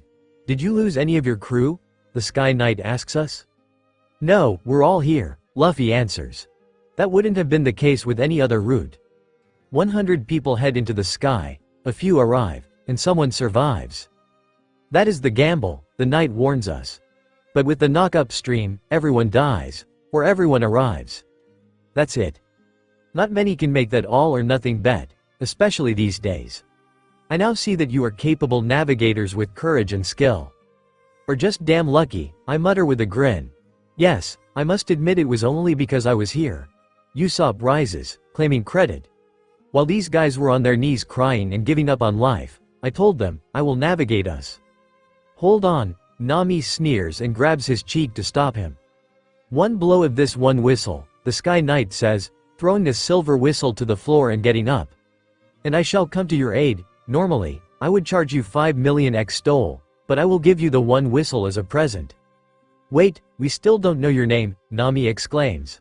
I am Gal Fall, the Sky Knight. And this is my partner, Pierre. He introduces himself, and I look at him in shock, knowing the name from my mother's logbook. I forgot to mention it, but my partner Pierre, the strange-looking bird begins to transform. The bones cracking. Is a bird that ate a horse fruit and gained its powers.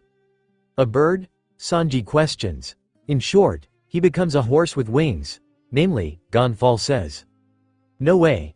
Wow. A Pegasus? Nami marvels. Yes, a Pegasus, he replies, riding his bird horse that looks completely strange and disappointing.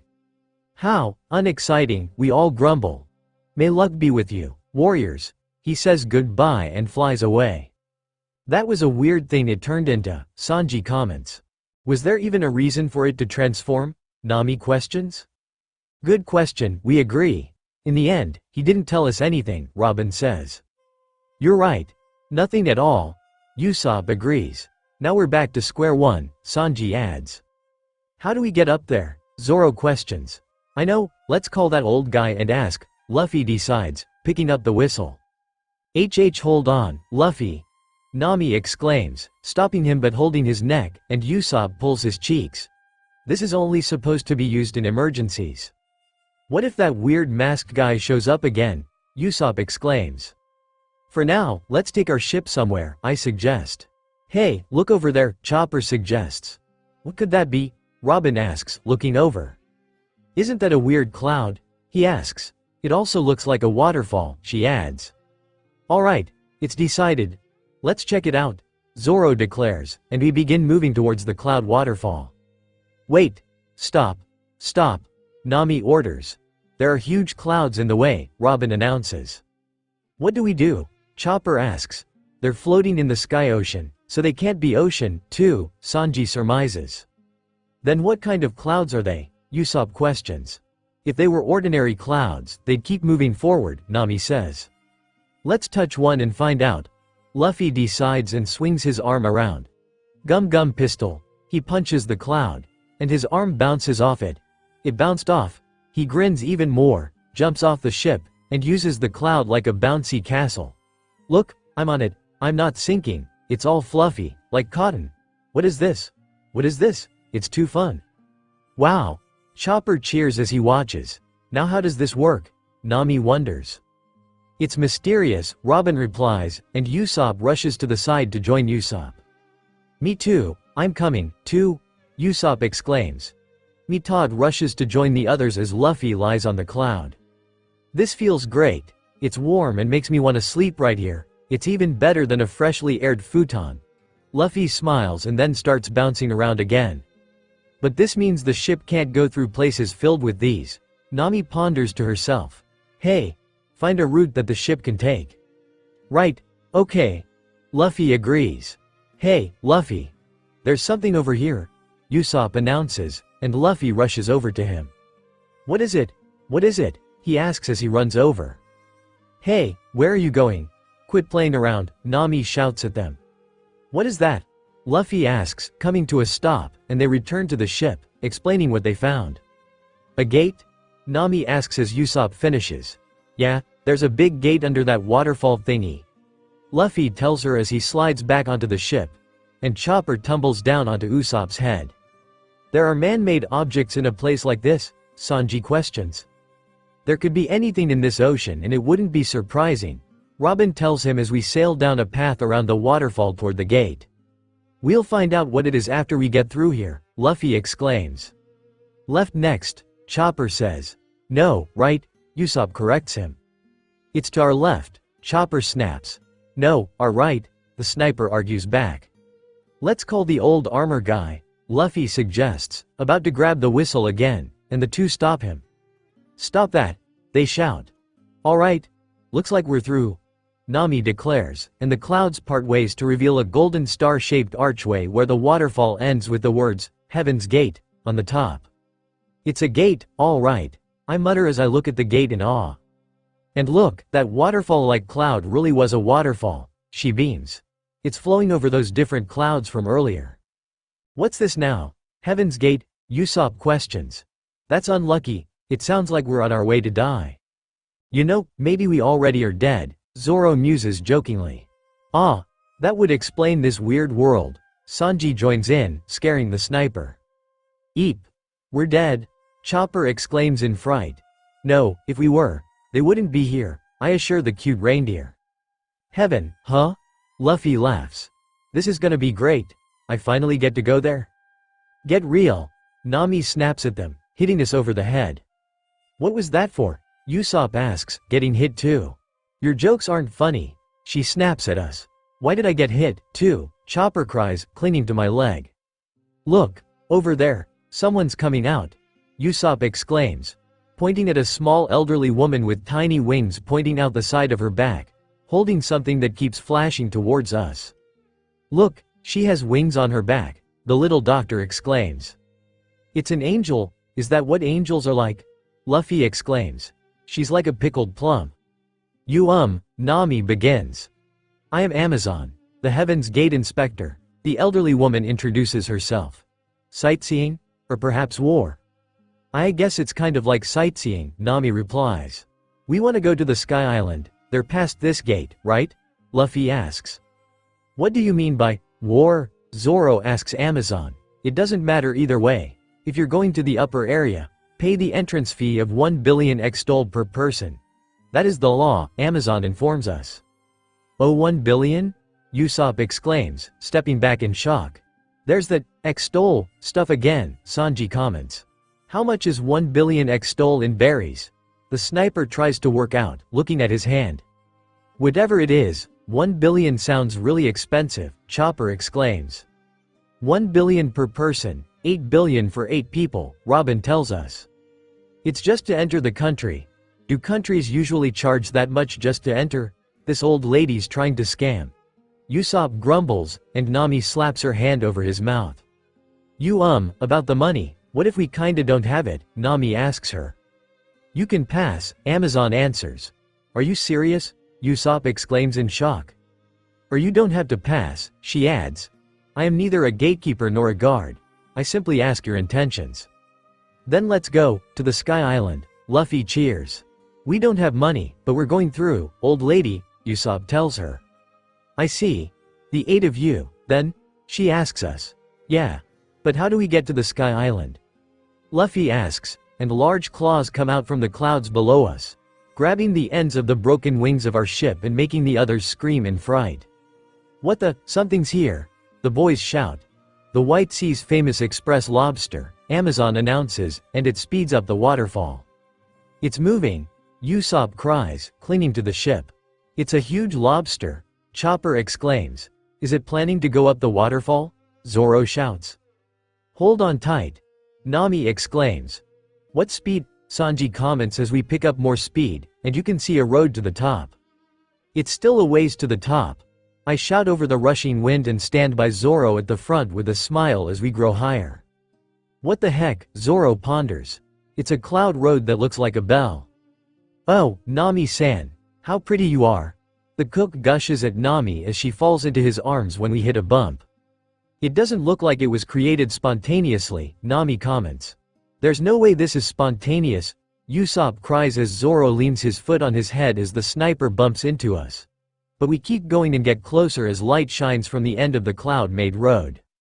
That's the exit. There's something written, Chopper exclaims and points to a golden sign that reads, Godland Skypia, Godland. God's land, Skypia? Robin gasps. It's not an exit, it's an entrance, Luffy cheers. One Piece. Skypia arc. We break through the surface into another cloud sea and an island. An island? It's a sky island, Luffy exclaims. Hey, that sign, said Skypia. Robin gasps in awe. Yeah, that's the same name as the one written on the map that Luffy found and written in Dakota's mother's logbook. Nami replies. That galleon that fell on us really did come here. They saw this scenery 200 long years ago. I can't believe my parents saw this. I marvel as we grow closer to the shore. What is this place? You can really smell adventure in the air, Luffy exclaims with glee and jumps off the ship. Ah, you idiot. Wait, Usopp shouts after him, jumping off the side. Your feet can touch the bottom, he tells the sniper too late as he lands in the cloudy water. Face first. Hey, you okay, Usopp? He gets up from the water made of clouds in shock. Is this island made of fluffy clouds? The sniper questions, looking at our captain. It's fluffy, isn't it? Luffy grins. It's fluffy, Usopp smiles back in agreement. Let's go ashore, he shouts as he rushes ahead with Usopp close behind, the Sky Island. Oh, I'm coming, too, Chopper shouts and jumps off to follow. I'm gonna get change, Nami announces and rushes back to our room. Hey, Luffy. What about the anchor? Zoro asks. There isn't a seabed around here, right? Who cares? Luffy shouts back. Yeah, who cares? Usopp jokes, bumping into each other. Yeah, he replies, bumping back into him. Forget about it. The pair cheer at each other, and Chopper runs over to them. Me too, Chopper cheers and tries to join in. Come down already. This beach is fluffy, Luffy cheers. Dakota, come on, I shake my head at him, leaning on the side, watching them carefree. Rolly, rolly, rolly. Let me do it, too, the little doctor shouts. Still, this scenery is amazing, Zoro comments as he comes up behind me, wrapping his arms around my waist. It's like something out of a dream. Yeah, it sure is, Sanji agrees. He's gotten better knowing the swordsman and I are dating. And look at how they're getting all carried away. They're hopeless. He lightly judges them, takes off his shoes and places them down before jumping off the side. Yahoo! So are you, he snaps. Ow, ow, ow, sorry, I said, sorry. Nami cries as she come bird pecking her head. We brought the South Bird with us, didn't we? We forgot to let him go. It looks like there are people living here, so he'll probably be able to survive without our help. If he tries hard, he can go down to the ground. He's a bird, after all. I assure her as we watch the South Bird disappear. Oh, hey, what about the anchor? She asks. It hit bottom. Looks like those fluffy clouds are the base of this island, Zoro tells her. That means that the island is floating on the sea, Robin replies as she walks over, also changed into something more fitting. I wonder if an island can actually stay in the same place without being washed away. Well, all we can do is take things as they appear. Actually, this is all hard to believe. But, in any case, it's a fact that this Sky Island's here, Nami tells her and jumps off the ship into the water. See? She laughs. I felt it with my body, so there's no reason to doubt. Come down. Since your feet can touch the bottom, you won't drown, right? What about you? Robin asks, looking at us. Yeah, we'll go, too, I tell her. The smell of adventure, huh? She questions, looking out to the shore. I've never thought of sailing or going ashore as an adventure. Then, finally, she jumped off the ship, leaving us. She's quite cute, isn't she? I smile at my boyfriend, who smirks at me. I suppose, he replies, and I move out of his arms. Let me get changed and we'll head ashore, I tell him and head inside to change into something more appropriate for the beach. One Piece. Skypiea arc. But why do I get wet in a sea of clouds? Zoro asks as we walk out of the cloudy sea. It's still made of water, I tell him, tying the strings tighter on my white bikini top that matches my shorts with blue palm leaves. Oh, good timing, he says, picking something up to dry his feet, and it makes a strange noise. He picks it up to see a small fox-type creature. Hello, there, I smile as he drops it, and it lands on the beach. Sorry, he apologies. Huh? What the hell is this? A fox? It looks like it, I muse when the sound of a harp string cuts through the air. What's that sound? Luffy asks as he sits in one of the trees, trying to eat a strange-looking fruit. Hey, there's someone, over there, Zoro says, pointing to the figure standing on one of the rocks. That gorilla again? Usopp questions as he hides behind some leaves. The whistle? Where's the whistle? Let's ask him to save us again, Chopper cries as he hides. No, hold on. That's not a gorilla. That's an angel, Sanji announces in awe. An angel? Usopp repeats, and looking at the woman, I can agree as she beautifully plays the harp and looks over at us with innocence. Hesso, she greets us, I'm guessing. Hesso? We all question, never hearing the greeting before. Did she just say Hesso, like belly button? Usopp questions. Yeah, Nami nods. What did she mean by Hesso? Chopper asks. Well, Hesso is Hesso, Zoro replies. I think it's their hello, I answer. Sue, come here, the angel calls to the fox, who responds and walks towards us as the creature meets her. Did you come from the blue sea? Yeah, we flew up here from below, Luffy answers. Do you live here? Yes, I'm a resident here, she answers. Welcome to Skypiea's Angel Beach. Would you like to drink what's inside? She asks our captain. Yeah, he hands over the strange-looking fruit. Akonish's skin is hard like iron, so you can't bite it, she explains and turns it upside down, getting out a knife. You cut it at the bottom, she demonstrates, placing a straw inside and handing it back over. Here you go. Yum! Luffy exclaims with glee after taking a large sip from inside. What? It's that good. Let me try it, too. Usopp demands, and Luffy hands it over, the sniper taking a sip. Yum. My name is Conus. This is Sue, a cloud fox. She introduces herself and the creature in her arms. If there is any way that I can be of help, please let me know. Well, you see, your gaze is setting my heart on fire. Sanji tries flirting with her, but Nami pulls on his ear, making him yelp in pain. Move it, Nami orders, pulling him away. There are lots of things that we'd like to know. To us, this place is filled with mysteries. Okay, please ask me anything, Conus replies. Hey, something's coming, Zoro announces. Oh, that's my father, she informs us.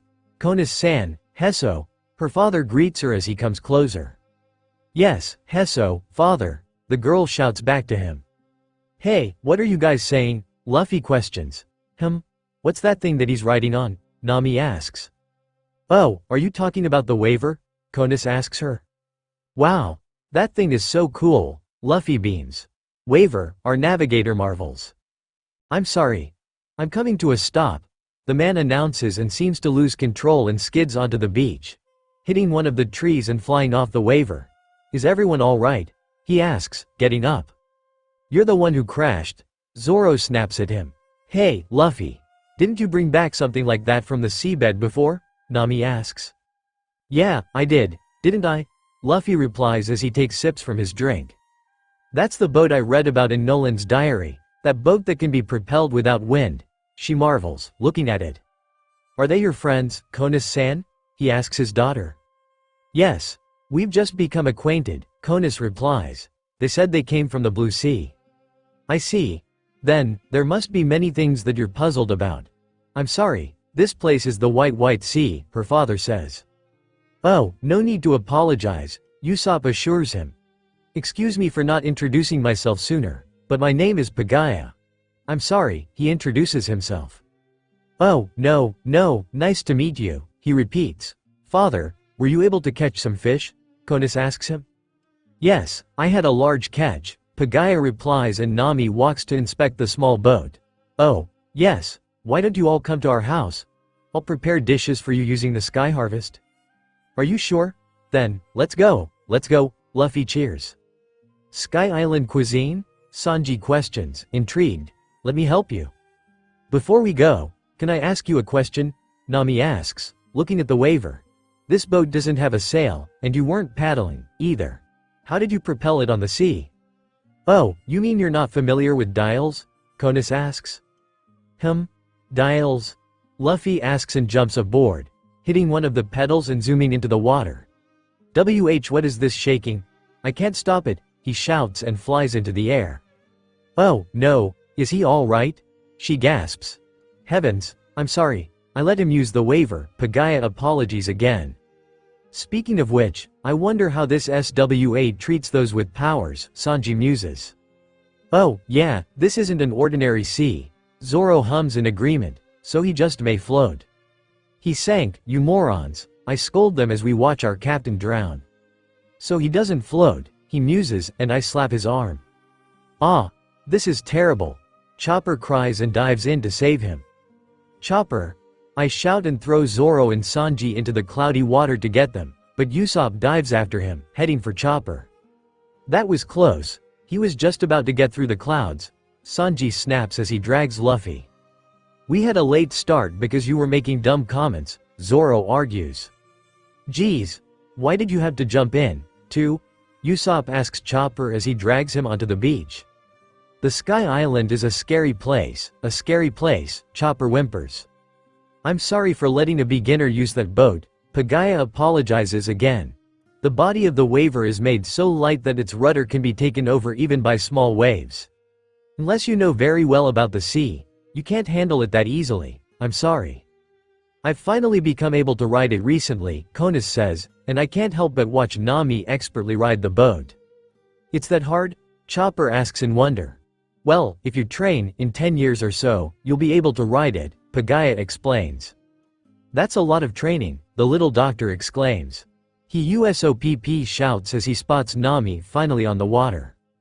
This is so cool, Nami shouts from the water. Nami-san, you're the coolest, Sanji shouts. Whoa, this is incredible. I can't believe it, Pagaya exclaims in disbelief. Why is she able to ride that thing? Luffy grumbles. It sure does require you to get the hang of it, Nami shouts back to us. This is too delicate for you to handle, Luffy. Hey, Nami, we're going to the old guy's house now, so get off already, he demands, growing angry, you stupid head.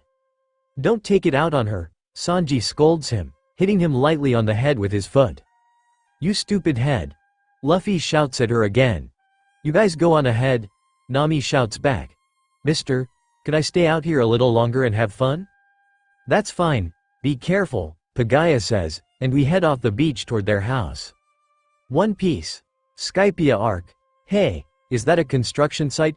Usopp asks as he leans over the side of the stairs leading away from Angel Beach. Oh, that's a cloud quarrying site, Pagaya informs him as we look over to see other people working on wooden platforms with a conveyor belt that brings up big cubes of clouds. It's a site where they quarry out clouds to be manufactured. You can cut clouds?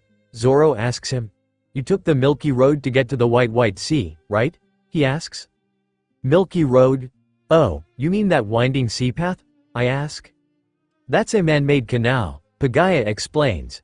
It's made out of the island clouds that are quarried out here. There's two kinds of natural clouds. The ones your ship traveled on are called sea clouds, and the ones floating there that you can walk on are called island clouds. Either way, they're not ordinary clouds, Zoro remarks as we walk, and the boys bounce around beside us. Right. Their condensation nucleus is different from other clouds. I've heard that a mineral called sea prism stone exists in the blue sea, he adds. Robin and I look at him. Sea prism stone? Is it something to do with those clouds? Robin asks him. Yes. When the corniest particles called pyrobuon contained in that stone are carried into the sky due to volcanoes and gain moisture, sea clouds and island clouds are formed depending on the density of the moisture, Pagaya explains. Oh, I see, that particle. Luffy nods along as if he understands. Oh, yeah, that one, Usopp nods, pretending to understand. We used to play with them a lot in our childhood, corneous particles. There's no way, Sanji snaps at them. Well, in any case, there are 3 kinds of clouds here.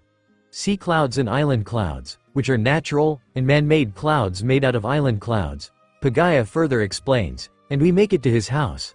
Now, this way, please. What a great view, Luffy exclaims, looking out at the beach below. Oh, we can see Nami riding the waver, too. Chopper smiles as you can see a small figure moving on the white sea. Hey, Luffy. What are you doing? Sanji asks him. Why can she ride it so easily? Luffy wonders, sink. What are you, a kid? He snaps at my childish brother and hits him on the head. Ouch, I just bit my tongue. Sanji. He whines as the blonde cook drags him up to the house. Hey, old guy. Where's the kitchen? The blonde asks. Yes, this way, Pagaya leads him into the house. One Piece. Skypiea arc the rest of his sit around their living room as Sanji and Pagaya are in the kitchen when we hear a smash of glass. Hey, don't keep stuff like this around. I completely swallowed it, Sanji shouts. It sounds cheery over there, Luffy misreads the shouting. Pay attention to when stuff goes bad, the cook scolds our host. He's probably excited about the sky food, since it's new to him, Usopp suggests. Miss, I don't mean to be abrupt, but would you tell us a little about the dials you mentioned earlier? Robin requests. Sure. Well, how should I explain it? Konis questions and walks across the room. Oh, this is a puffy chair. Chopper smiles as he sits on the chairs, and I can't disagree as I sit with Zoro's arm around my shoulder. What? It's a seashell, Luffy states as Konis hands him the object. Yes. Please say something to it, Konis tells him, and he holds it to his mouth. Okay, Usopp is stupid, he says into the shell. Hey, why me? Usopp exclaims. Now, please press the apex of that shell, she giggles. What's an apex? Luffy asks, looking confused. It's the tip of a shell, Usopp explains and presses on the top, which acts as a button. Usopp is stupid. The shell echoes Luffy and Usopp's voices. Hey, why me? Ah, the seashell made fun of Usopp, Luffy exclaims in shock. No, that's your voice, Usopp argues. Now, please press the apex of that shell, the shell repeats Konis's instructions. Whoa, that's amazing, it stored the sounds, Zoro marvels. So that seashell is a dial? I ask her. Yes. This is called a tone dial, Konis confirms. It's a white sea seashell that records and replays sounds. But the sea here is bottomless, right? Zoro asks her. Where do they live? They live in the reefs of the shallows, she answers. But I can't believe that this thing can move that water, Robin argues, and Konis walks over to another shell. You're right. This is the kind that powers the waivers. This is a small one, the blonde explains and walks over with the seashell. But it's fundamentally the same as the tone dials. She presses down, and a slight breath of wind comes out. So, wind comes out of this one, Usopp exclaims. Let me try it. Luffy holds his hands out for the seashell, and she hands it over. This is called a breath dial. It lets you store and blow wind as you desire. Konis explains behind her. Luffy winds his arm around and presses down, and a more enormous gush of wind blows his hat off his head. The capacity varies depending on the size of the shell, but by attaching this to the stern you can move a light boat. That's the waver, Robin concludes. I see, so, it moved by blowing wind, Usopp confirms. I want to ride a waver, Luffy grumbles. You already have and sank, I tell him, and he turns around, pouting at me. Sis. He yelps. Actually, there are various kinds like a skating type, and a board type, although riding the waver is as much as I can handle. Konis explains, and I think back to the gorilla that attacked us once we arrived here, remembering him having something that made it easier to skate around on the clouds. I want to ride it. I'm jealous of Nami. Too bad we have one but we can't use it, Luffy grumbles. You have a waiver? She asks, turning to look at Usopp. Yeah, we happened to come across a beat-up one, Usopp explains. Well, to start with, it's 200 years old. There's no way it works. We don't know that, she replies, making Luffy stop whining. Dials have always been made from the shells of dead shellfish. So, unless the shell itself is damaged, they work semi-permanently. See, Luffy grins. But you can't control it, right? Usopp digs at him. I'm jealous, he grumbles, hanging his head. Sounds like other kinds of dials exist as well, huh? Is this one of them, too? Robin asks, pointing to the shell on the table before us. Yes. It's a lamp dial, Conus explains as she walks over, tapping the top, and the shell lights up. Whoa!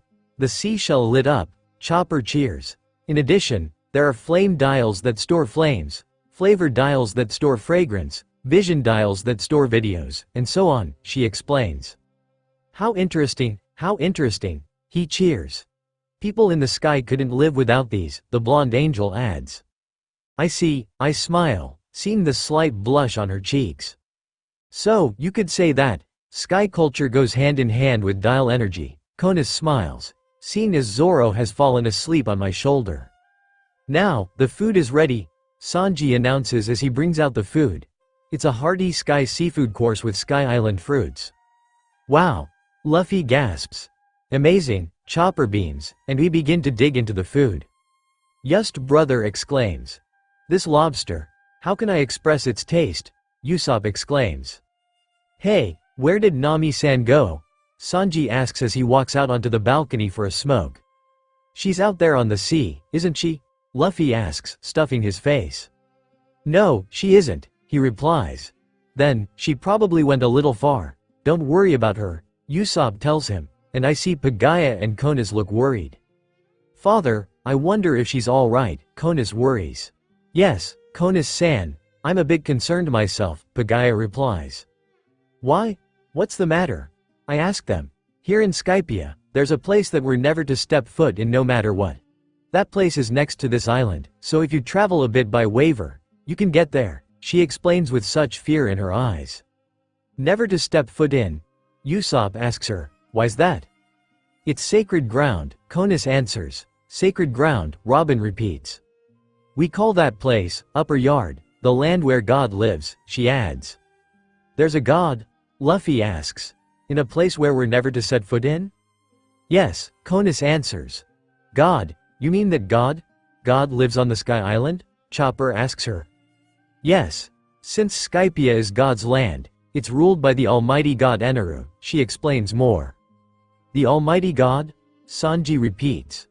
God Eneru knows everything in this world, Conus informs us, and I can't help but think it may be something not godlike. Everything?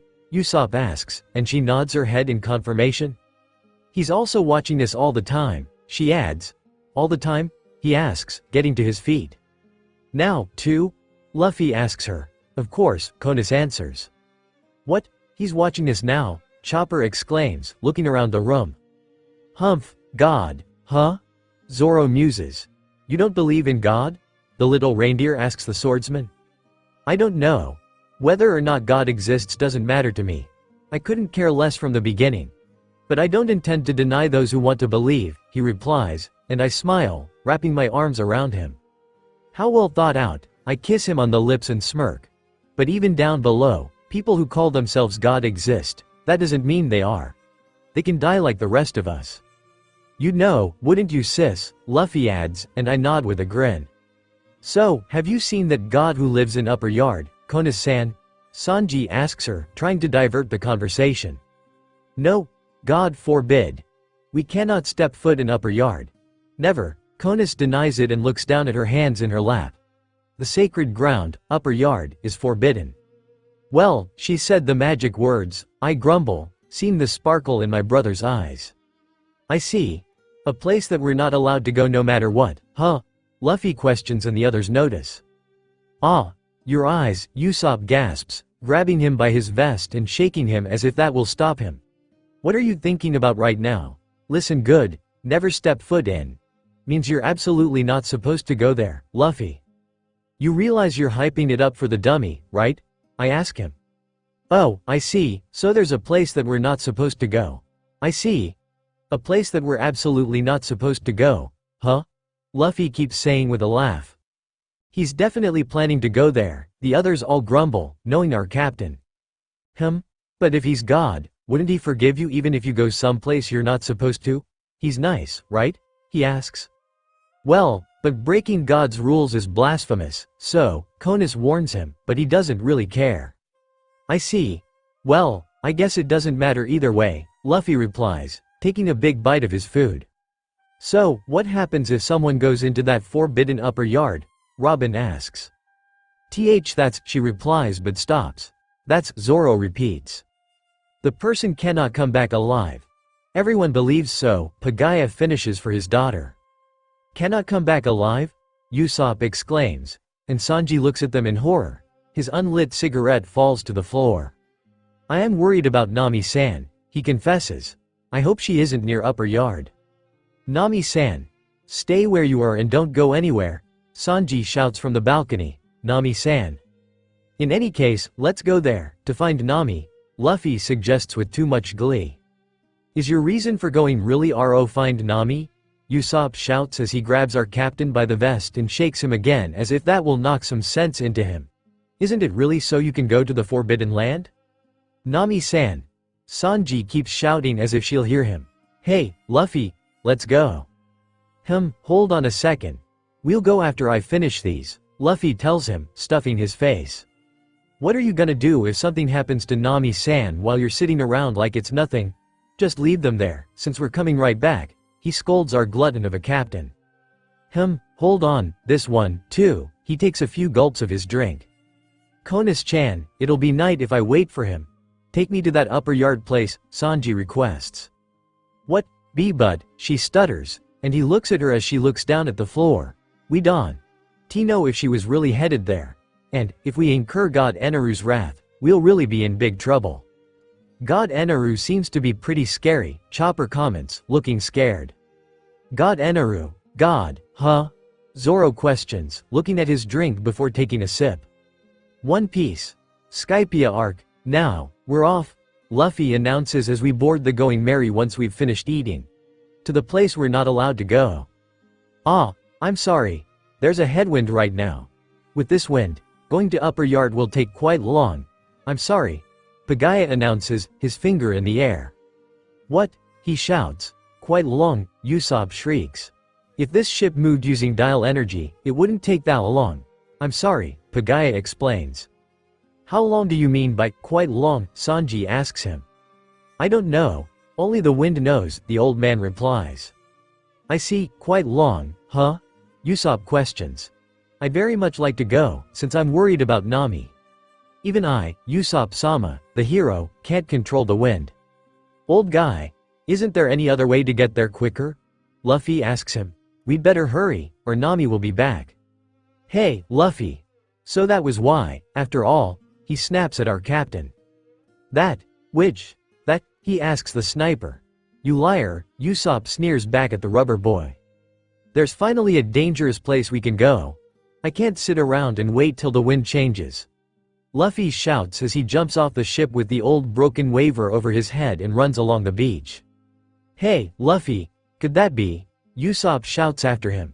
The old broken waver? Here I come, he shouts, placing the small boat into the water and climbing aboard before sinking. That idiot, Zoro and I scold him. This was obviously going to happen. Usopp snaps as we watch Luffy sink. Help, me, Luffy says as his hand sinks under. What are we gonna do? He sank again, Chopper wonders. Just leave him. The boys snap, but I throw Zoro into the sea. One Piece. Skypiea arc, geez, you're such a pain. Zoro scolds as he presses his foot down on Luffy's bloated stomach, draining the water. So, this is your old waver. This is really old, Pagaya remarks as he inspects the beaten down waver. We found it in the sea in the world below, Usopp explains.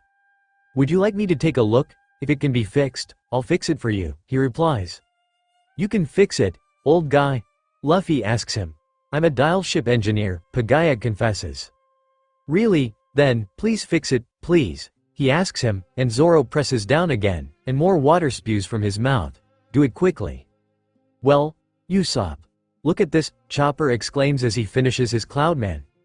Mine's finished, too, Usopp declares, looking at his cloud figures of the rest of us. I'm not too happy. Check out that art, don't they look just like us? That's amazing. The little doctor exclaims.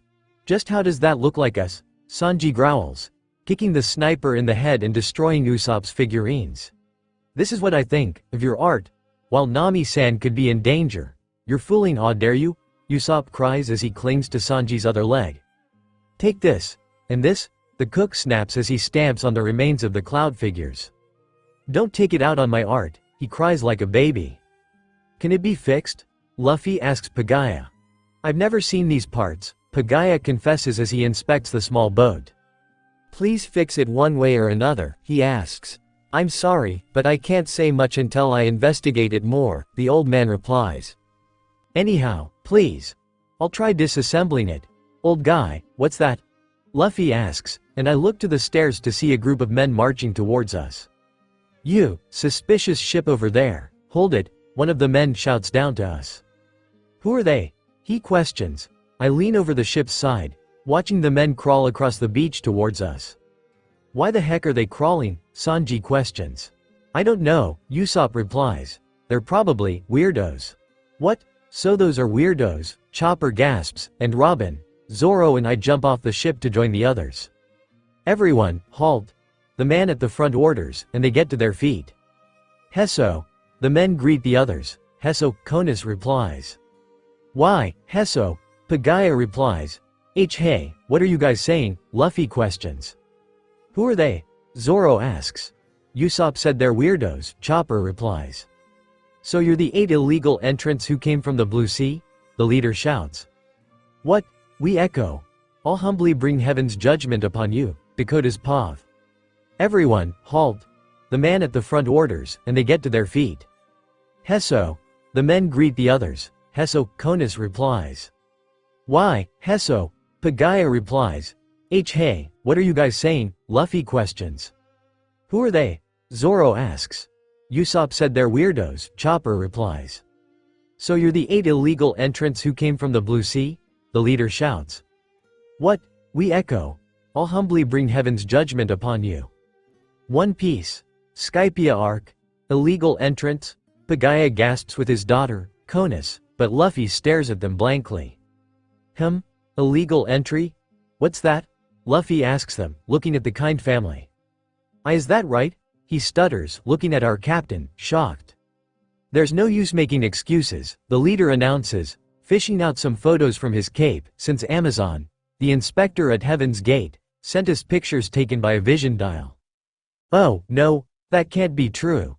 The Kind man exclaims, trying to argue with the soldiers. Isn't that some sort of a mistake, Captain McKinley? They're not bad people like you say. What do you mean by illegal entry? Sanji asks. Was the entrance fee 1 billion XDOL per person? It's true we didn't pay that, Robin explains.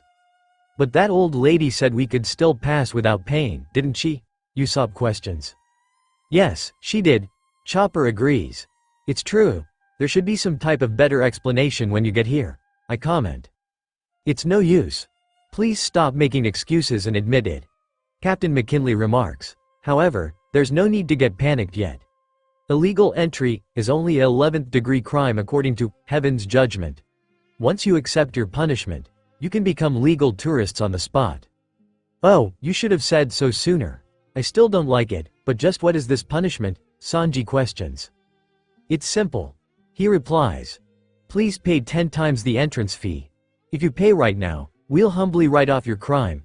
10 billion XDOL per person, in other words, 80 billion XDOL for all 8 of you. 80 billion XDOL.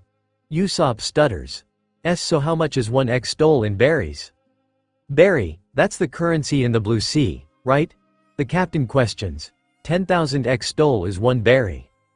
10,000 XDOL is 1 berry, 1, 10, 100, 1,000, 10,000, 100,000, million.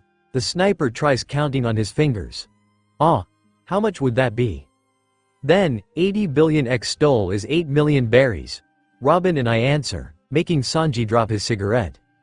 That's expensive, Sanji exclaims. Do you realize how much rice we could buy with that? Hey, after risking our lives coming up into the sky, why do we have to pay that much just to enter? We can't agree to that. What are you saying? If that was the case, all you had to do was pay 800,000 berries when you entered. Captain McKinley argues calmly. I'm telling you that's still expensive, he shouts. Consider this a forewarning, but we, the White Berets, are the unit directly under God's priests. Please be careful, as arguing raises the degree of your crime. The leader warns us, but most don't care or seemingly understand. Oh, whatever. Sanji sighs. Let's just forget this guy. More importantly, we'd better go find Nami-san. I'm worried, she may be crying somewhere right now. Don't you feel it with your weird Nami radar? I tease him, and Zoro wraps his arm around my shoulder, smirking. Okay, then, as soon as the wind direction changes, we'll go out for an adventure. No, to look for Nami. Luffy agrees, grinning, thinking of the adventure, not our navigator. Hey, Luffy, Usopp panics, racing to him. Well, Usopp. What's wrong? He asks the sniper, who seems to calm down some. You know, if Nami is just taking a little ride around here, she may come back soon. If she does, you'll miss her. The sniper calmly reasons. Taking a little ride? The captain repeats. But she's taking too long for that, Chopper argues, pointing out into the cloud-made sea, and Usopp races toward him, covering his mouth, and I push him away from the adorable reindeer. Listen. Luffy's purpose is to go on an adventure to the so-called place where God lives, rather than finding Nami. Usopp hisses, clinging to my arm as I hug Chopper to my chest safely away from the hysterical sniper. That's right. Robin agrees. He's planning to go there, Zoro adds. Right? If we go to that place, we'll incur God's wrath and really be in big trouble. That girl told us that, remember? Usopp reminds them. Then, what are we gonna do? I ask him. We should just wait quietly for Nami to come back without making a fuss. It's Nami we're talking about. He informs us. She must have a secret stash with some small amount like 8 million berries or so. Actually, there's no way she doesn't. What have you been blabbering about? Captain McKinley questions, stepping toward us. Come to think of it, it seems one person is missing. In addition to the illegal entry, now there's suspicion of fleeing. Whoa, hold on a second. I argue, she'll be back soon, she's gone exploring. Then, we'll pay the entire amount. Usopp adds, hastily stepping away from the group. So, please relax and wait calmly. He gives him a thumbs up, which angers the White Beret captain. Luffy, you too. If you do something stupid and make Nami angry, you know what's gonna happen, right? Got that? Just wait. Just a little bit, okay? Luffy agrees reluctantly. Sanji, you, too. The sniper warns the cook. Yeah, Sanji agrees too. Then guys, we break up for now, Usopp declares. Now, Robin-chan, shall we have some tea over there? Sanji suggests, leading the raven-haired beauty to the pavilion.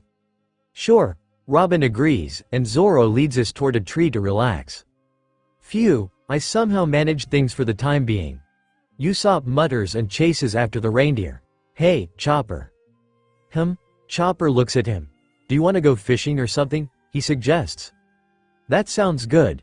Let's do it, the cute doctor agrees excitedly.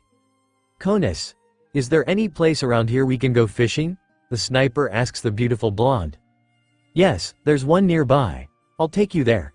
Conus tells them, walking away past Zoro and me as we sit at the base of the tree, and he wraps his arms around my waist as I snuggle into his chest. I can't wait to ride it, Luffy beams, watching Pagaya fiddling with the broken skywaver we found. I hope it can be fixed. Oh, Captain McKinley quizzes, latching onto the broken vehicle. That waver looks broken. If you're the ones who broke it, that'd be a 10th degree crime. The destruction of Sky Island property by Blue Sea people. No, Pagaya argues, defending us. I'm sorry, they had this one from the beginning. He's right, this is mine, Luffy exclaims aggressively. From the beginning? That's suspicious. McKinley comments, grabbing the steering stick. Waivers shouldn't exist in the Blue Sea. If this was something stolen on the Sky Island, the degree of your crime will further increase. Shut up, he shouts. I'll beat you up, idiot, I snap, jumping to my feet before Usopp can run over to them to stop the idiot captain. Beat me up? The captain repeats, glaring at Luffy. He means it. But let's be fair. You're accusing us of theft and wrecking something that was already wrecked when we found it before coming up here. I reason as Usopp drags Luffy away. Come with us, Luffy, Usopp shouts without his response, and they go back to fishing, and I go back to Zoro, snuggling into his chest, letting the tranquil field take over, drifting to light sleep. One Piece. Skypiea arc. I wake to screams, and Zoro jumps into action, leaping into the air and striking a giant fish that heads for Konis as she screams in fear, and the fish gets kicked down into the cloud beach.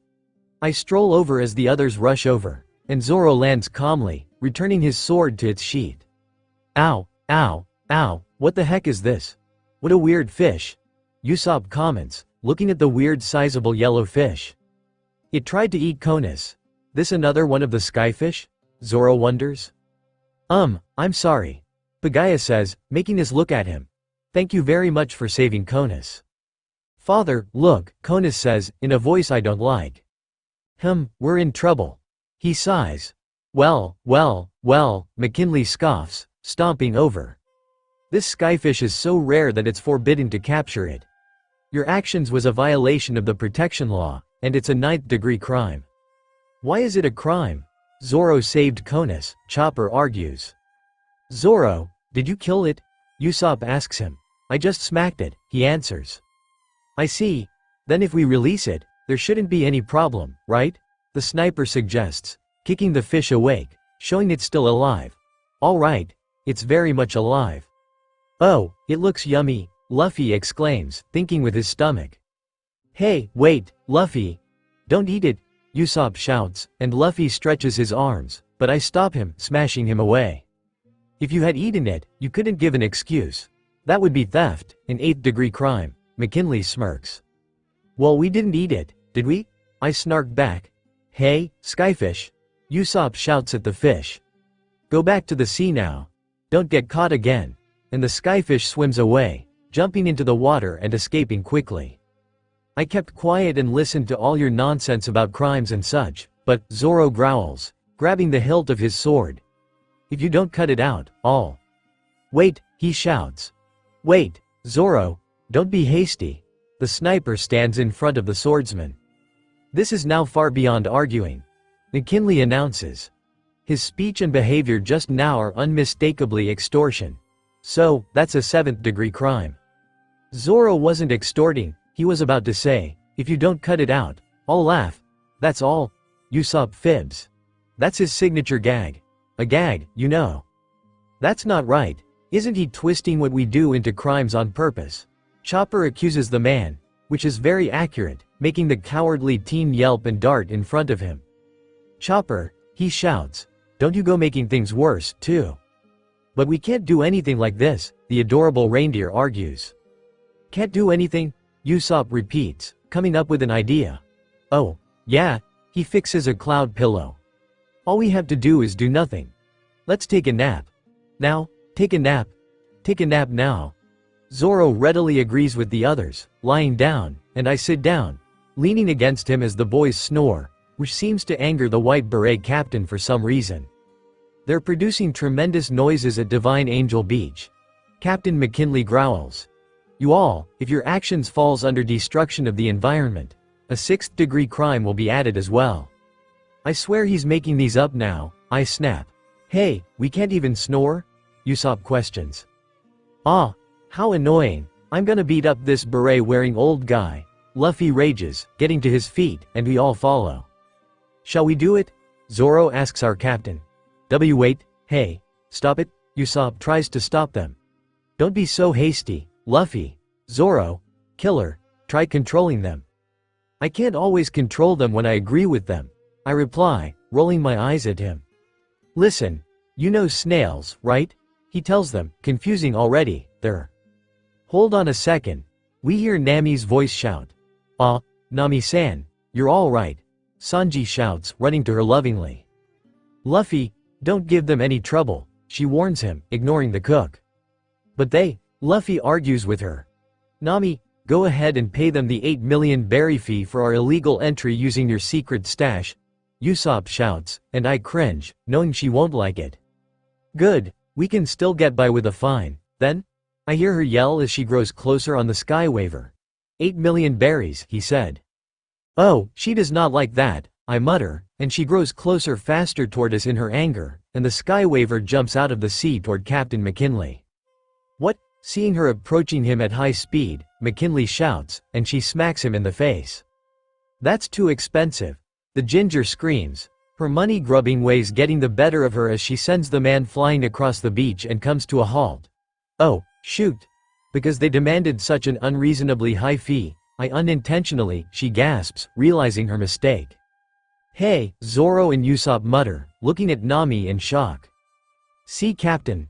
The white berets shout in worry and anger at their injured captain. Hey, mister, thanks for letting me use your waiver. It was fun. Nami compliments the kind man. No, I'm sorry. Pagaya replies. More importantly, you all are in big trouble. Captain. The white beret exclaim, crowding around their fallen captain. Please hang in there.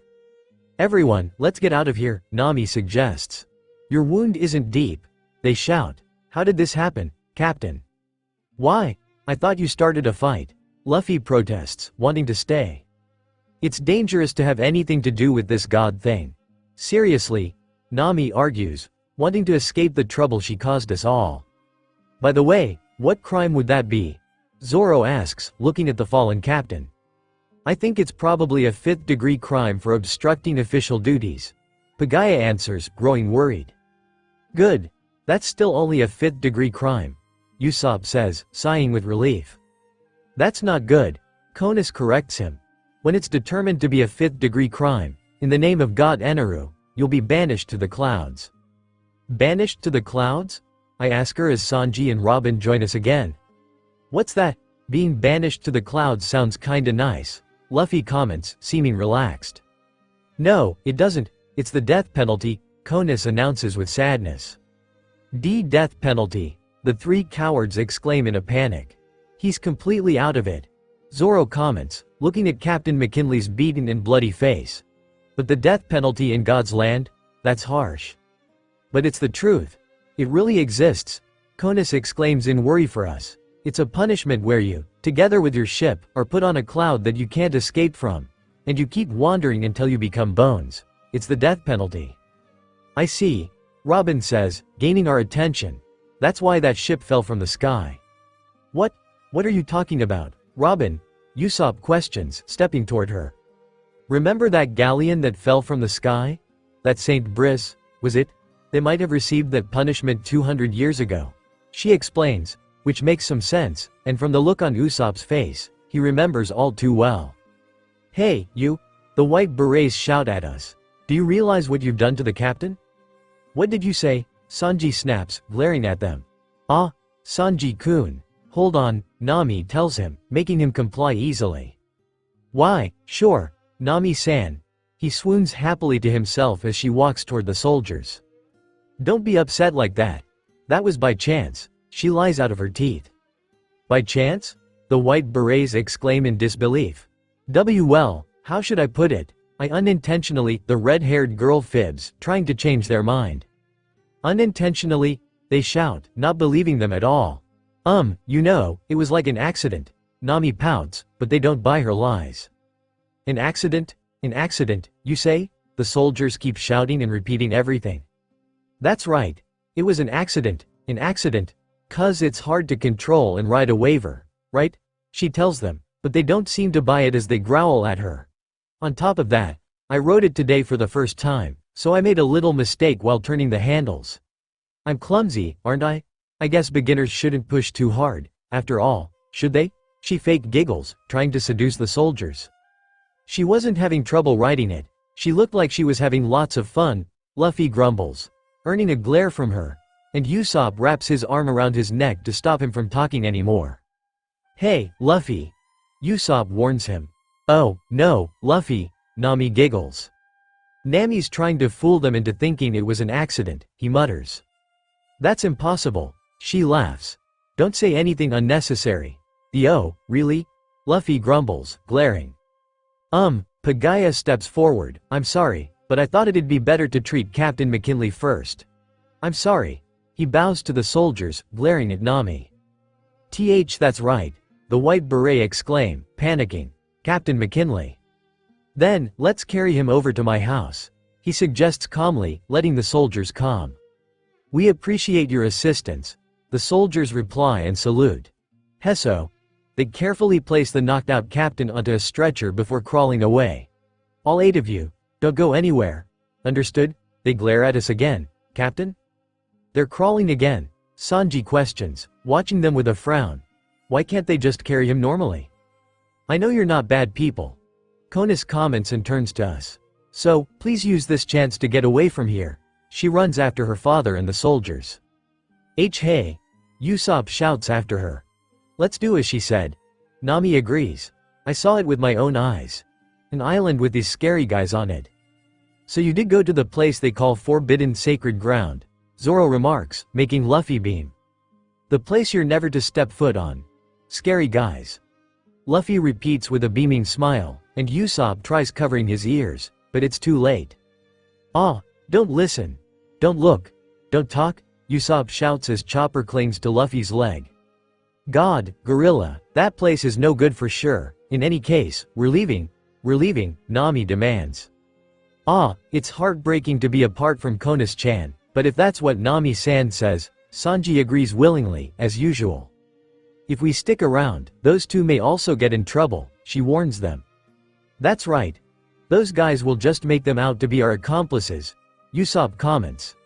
So, if we make it so that we run away on our own, it shouldn't cause any trouble for them. Right? Okay, that settles it. Let's go.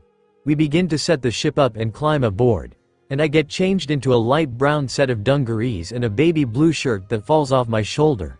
Set my hair into a long braid. And come out to see Luffy refusing to leave the beach. What are you doing, Luffy?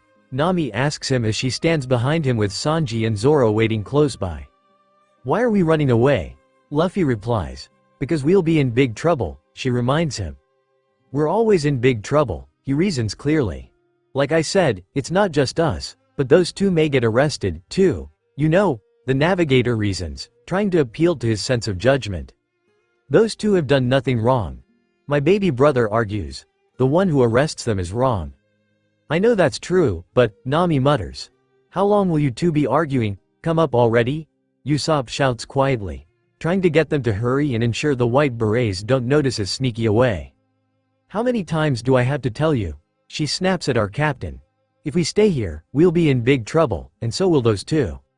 Either way, we're in big trouble, Luffy argues calmly. Please run, Konis shouts, alerting us to the white berets' arrival and her father. Hurry. Oh, darn. Nami grumbles. You shouldn't, miss. Captain McKinley warns Konis.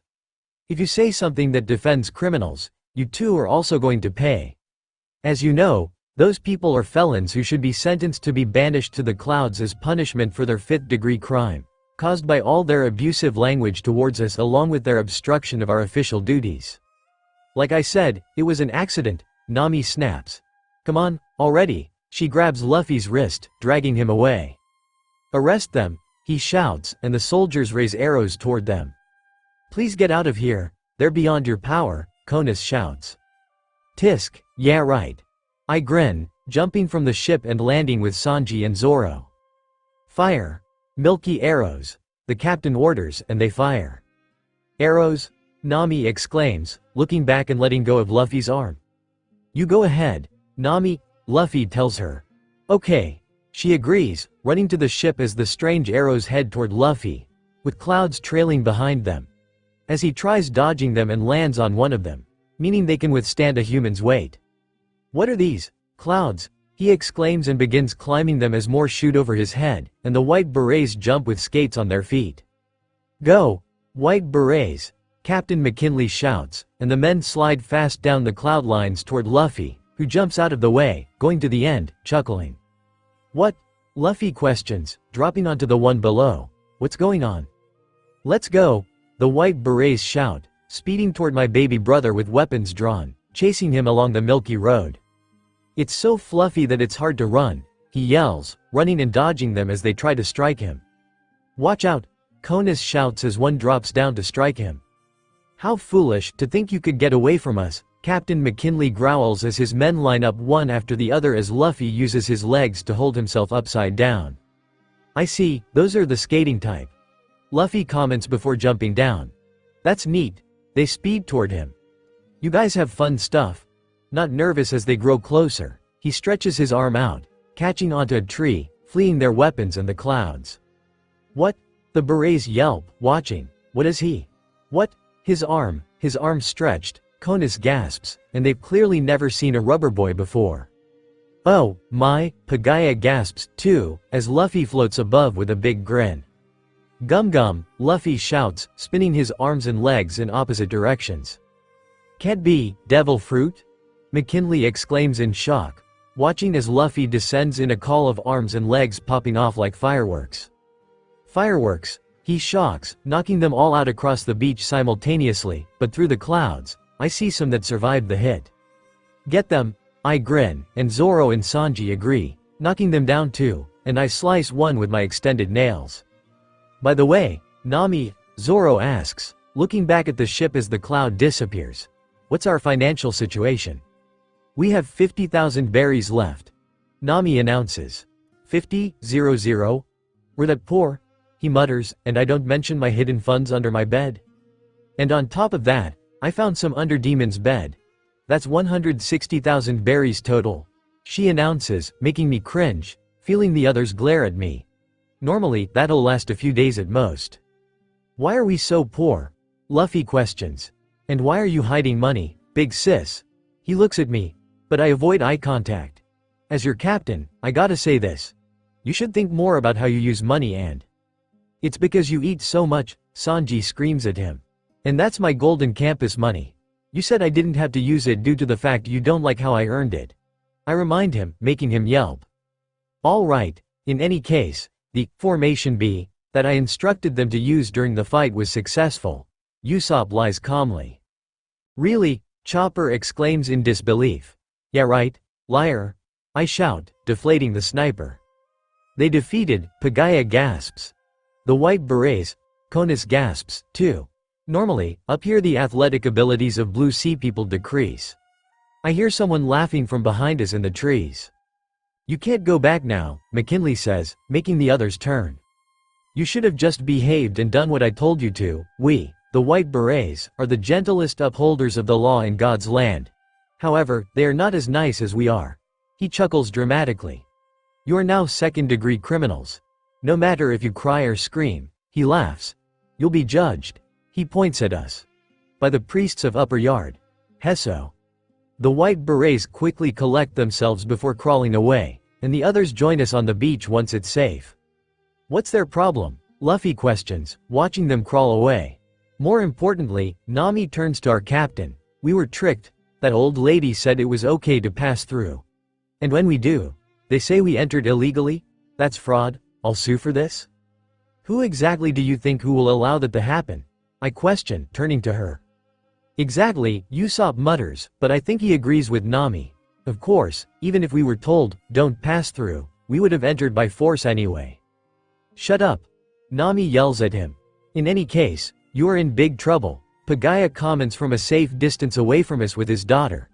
Since you've become second-degree criminals, we can't help you. Why are you talking to us from way over there? She shouts at him. Well, what's the fuss? Luffy asks, grinning. We're used to being pursued. He snickers happily. More importantly, why did you come back? He asks Nami, getting her fired up even more than she was already. We were finally about to go to that place that we're never to enter for a big adventure. No, to look for you. He corrects himself too late. You're really easy to figure out. The redhead mutters, raising her hands and hitting him with her fingers harshly on the forehead, knocking him back. What big adventure? She follows him. I told you, didn't I? Chopper runs, hiding behind Sanji's legs from her wrath. You can say that because you haven't seen how scary those people on that island are. Nami says as she continuously pokes him. It's true that we don't know if this guy is God or what, but his supernatural powers are the real thing. She makes him fall to the ground with her final hit. I will never go back to that island. Luffy sits back up, looking at her. If she put that much effort, she'd be as fearless as Luffy. I comment, looking at them, leaning on Zoro's shoulder. Then, you can just wait here while we go. Luffy replies, getting to his feet. No way, they're gonna come after me. Nami argues, having a point, we have to leave this place. Leave here? He yells, stretching his neck toward her. Are you nuts? Which is more important to you, adventure or life? Life, she yells back. Then money. She throws his head into the cloud-made beach, getting his head stuck, and Sanji speeds to her side. Oh, then, next would be me? Sanji asks, swooning. Shut it. The ginger woman snarls, punching him away toward Chopper, who runs to me, hiding behind my legs. But it's true. Usopp remarks. Come to think of it, we were desperately trying to reach this sky island, so we weren't thinking at all about how to go back. Konis and her father come back toward us. Say, is there a way for us to go back safely? He asks them. Can we go back to the Blue Sea? There is a way, though, at this point, I can no longer say it's safe, Konis confesses. If you go to Cloud End, the farthest edge of the clouds. Cloud End? How do we get there? He asks her. Cloud End is in the Far East. To get there, you need to go down to the White Sea first. She explains, but there feels like she's holding something back. Good. The sniper cheers. Then we can go back down to our sea from there, right? No. Luffy declines. I'm not going back. Hey, do you want to stay here and get sentenced to death? Usopp questions him. He's already been sentenced to death once before. What's another one? I joke, earning a pout from my baby brother. In any case, if we stay here, it'll cause trouble for Konis and her dad. Nami reminds him, pointing her finger at him. Oh, it's no trouble, Konis assures her. Well, even if we run away, we may not be able to get away from them. If that's the case, no matter where we are in Skypia, it'll be the same. Since they know our whereabouts, we'd better leave here right away. Now, everyone, let's set sail. Nami orders us, and we agree, walking toward the Going Merry. Konis. Mr. Thanks for everything. She waves, but Luffy stops. Oh, yeah. Luffy says suddenly. Hey, Luffy, she scolds him, and he turns around. Hey, old guy, he shouts, moving towards Konis and Pagaya. What is it? Pagaya questions, seeming nervous. Can I take all the leftover food from earlier with me? My dear baby brother requests. Yes, of course. He accepts. All right, Luffy cheers. Sanji, prepare some lunchboxes. He's on the ball. Sanji sighs. In that case, can I ask you a favor as well? Usopp asks. You're an engineer, right, old guy? Would you give me some fixtures for the ship repair? Sure, no problem. Pagaya agrees. Then, let's go to our house again. Hey! Nami shouts as the others move toward the ship. Where are you guys going? I'm gonna go get some food from them. Luffy shouts. You guys go on ahead and prepare the ship for our adventure. He's definitely planning to go there, Nami grumbles. I'll keep them out of trouble. I tell her, walking off to join them toward the house. Those guys are really scary. I hear Nami shout from behind me. Who cares? Zoro replies. I don't care either way. Don't take it out on me. But Dakota is your girlfriend, she argues. I don't control what she does, he replies. Chopper, you're on my side, aren't you? The navigator sweetly says, but it's anything but, and I ascend the steps toward the house being out of hearing range, but I keep an eye on them of sorts. Feeling something is up with the white beret's warning and Konis and her father's behavior. I sense Konis moving away back to the ship, and I can't help but wonder why. One Piece. Skypia Arc 3rd Pav. Excuse me, I'd like to discuss something with you all. Konis says, making the others on the Going Merry, and Robin lets her onto the boat, lowering the ladder again, though Zoro is sound asleep as she explains. So there's a special cloud current that can take us down to the White Sea? Nami questions after the blonde Skypian explains her lie. Yes. By getting on the cloud, you can cross the vast ocean and go to the White Sea. And you can also get to Cloud End without getting lost. She adds, hating lying to the friendly Blue Sea people. Really, the ginger navigator beams. As long as you get on the current, no one can chase after you.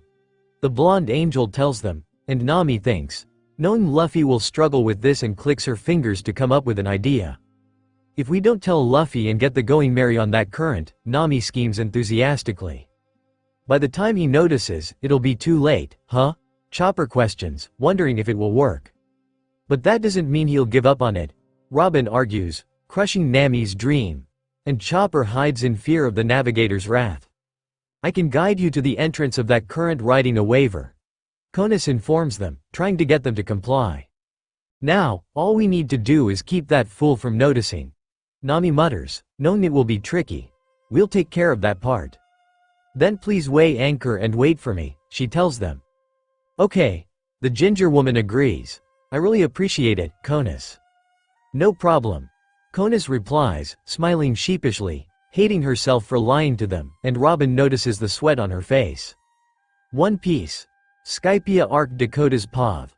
I sit at Pagaya's house on the sofa next to Sanji as he makes the lunchboxes for everyone and Luffy stuffs his face opposite us. And Usopp sits behind the sofa fixing up bags of supplies for the ship. I use my haki, watching the others, sensing Konis on board the vessel, and frown, wondering why she's there, but she soon departs, heading back to the head. This is good, Luffy says through a mouthful of food. Hey, don't eat our lunch, Sanji scolds him. There's a lot, so don't hold back. He tells the cook as he eats more of the food. You're the one who should hold back, the blonde man argues. Konis, give me some tea, our captain demands, raising his mug. Do it yourself. Sanji snaps but notices that she's not here. Oh? Konis-chan's not here. Looks like she went to bid a fond farewell to the others. Pagaya tells us, though I'm not sure that's entirely true. I brought some tea if you'd like some. Luffy happily stretches his arm, taking a new mug. So, you're the shipwright for that ship? He asks Usopp. No, I'm not. I'm a sniper. Usopp answers, filling up bags of supplies. Oh, that's Wan's the cowardly sniper. Right? Our ship still doesn't have a shipwright. The long-nosed liar replies. Well, how should I put it? Since I'm almighty and skillful in everything, everyone depends on me. He laughs, but I slap him on his head, stopping him. Don't be stupid, I scold him. It's a lot of work. That ship just wouldn't function without me. Although I'm a sniper, it's like I'm also co-captain. And everyone calls me Captain Usopp. Usopp shouts, and I slap him again. I won't tell you again, stop shouting, I warn him. Sorry, killer, he pouts. Oh, dear. This color arrangement is clearly done by a professional. Pagaya compliments Sanji's beautiful edible artwork. Oh, yeah.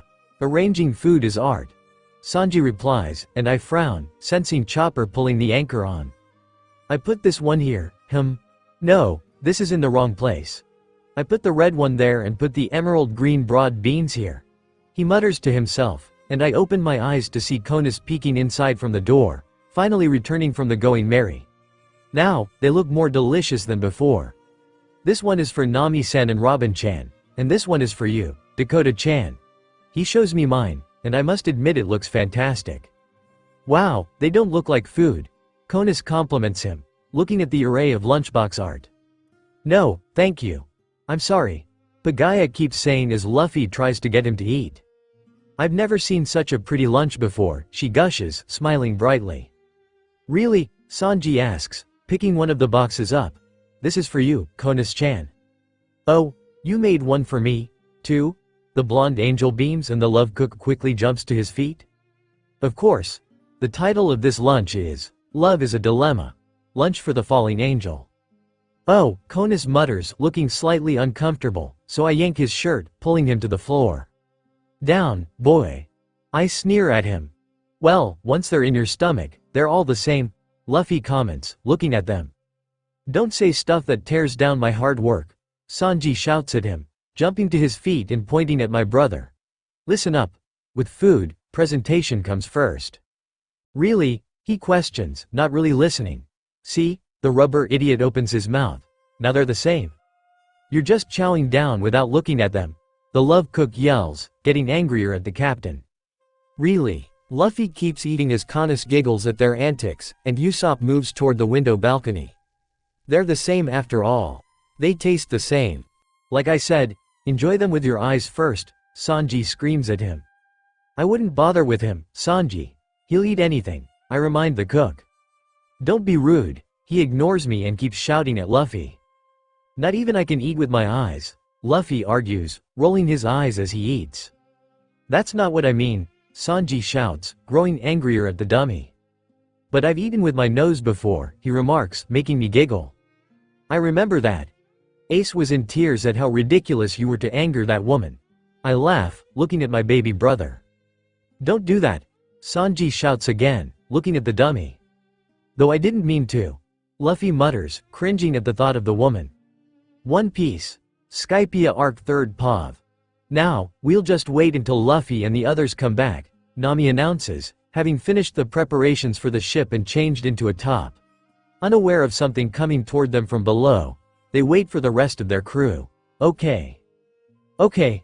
Chopper happily repeats as it gets closer, bursting through the White Sea, creating a rumble, swaying the ship and making the reindeer fall from the railing onto the deck toward the stairs. Chopper, what just happened? She gasps, looking around in shock, and Captain McKinley snickers from his hiding space within the greenery on Angel Beach. What's going on? Zoro exclaims, waking from his nap and drawing his swords. I wonder if we're already on that current. Chopper questions, holding onto the stairs as the ship rocks. One Piece. Skypiea Arc Dakota's POV. I snap my eyes open, sensing something changing around the ship and dash for the balcony, joining Usopp. Hey, something's wrong with the ship, Usopp shouts, alerting the others. What? Sanji yells, racing to join us, and I jump from the balcony down into the shrubbery, running toward the beach and the ship as it moves backwards out to sea. Damn it, teleport, I try, knowing it can cover 2 miles at best, but when I appear again, the ship is further away, and I'm floating above the cloudy sea before falling. Teleport, I disappear again and reappear on the beach, watching the ship grow further away. Damn it, I run back to the house with the others as they watch from the balcony, and I jump up from the side. Ah, that's, Pagaya gasps as something giant and red pops out of the White Sea holding the Going Merry. The famous White Sea Super Express lobster. What? We Straw Hats exclaim. One Piece, Skypiea Arc. 3rd POV.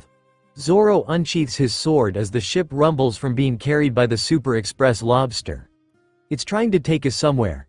He shouts, looking at the others. Hey, everyone off the ship, there's still time. What about the ship? Chopper argues, still clinging to the railing, if our ship is taken. Don't worry, I'll stay. Zoro informs them. Come on, what can you do by yourself? Nami snaps at him, and the swordsman jumps from the ship. I'll put it off somehow, he replies, landing on the giant lobster, slashing at it with his swords though it doesn't seem to do anything. So, it doesn't work. He puts his blades away when he hears cracking under his feet and smirks. There we go. Robin looks around in shock. Alright, this'll work, he clicks out his black blade. Unfortunately, it seems that won't work, Robin informs him, making him stop, and she lowers the ladder. Come on board.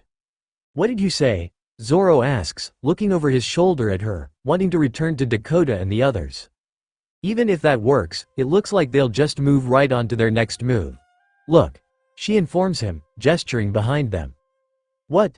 He looks back and sees large skyfish following them, ready to eat them. Large skyfish are following us with their mouths open. We can't jump off the ship and escape now. Even if we could defeat them, another batch will probably arrive soon. There's nothing we can do. It's probably already started.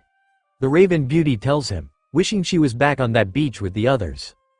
Heaven's judgment, huh? The swordsman questions. So, instead of sending people after us, they're bringing us in. What an impudent guy. Then, Nami falls to her ass in worry.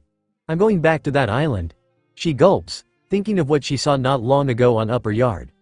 Luffy. Demon. Usopp. Sanji-kun. She shouts with all her might as they disappear from sight with a trail of large skyfish behind them as Captain McKinley chuckles gleefully, watching. One Piece. Skypiea Arc Dakota's POV. We watch as the Going Merry disappears from sight with Robin, Zoro, Nami and Chopper on board. Why a t-shirt? Sanji mutters, making Usopp slap his arm.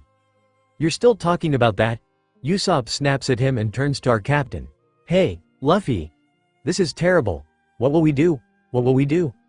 Where'd they go? Luffy wonders, seeming deep in thought. Where? Of course, air. He stops, and I know where they will be heading, but getting there might be a problem. So where? Our captain questions, looking at the sniper. Where? He asks again, looking over at Usopp. Did they? Usopp adds, looking at Sanji. Go?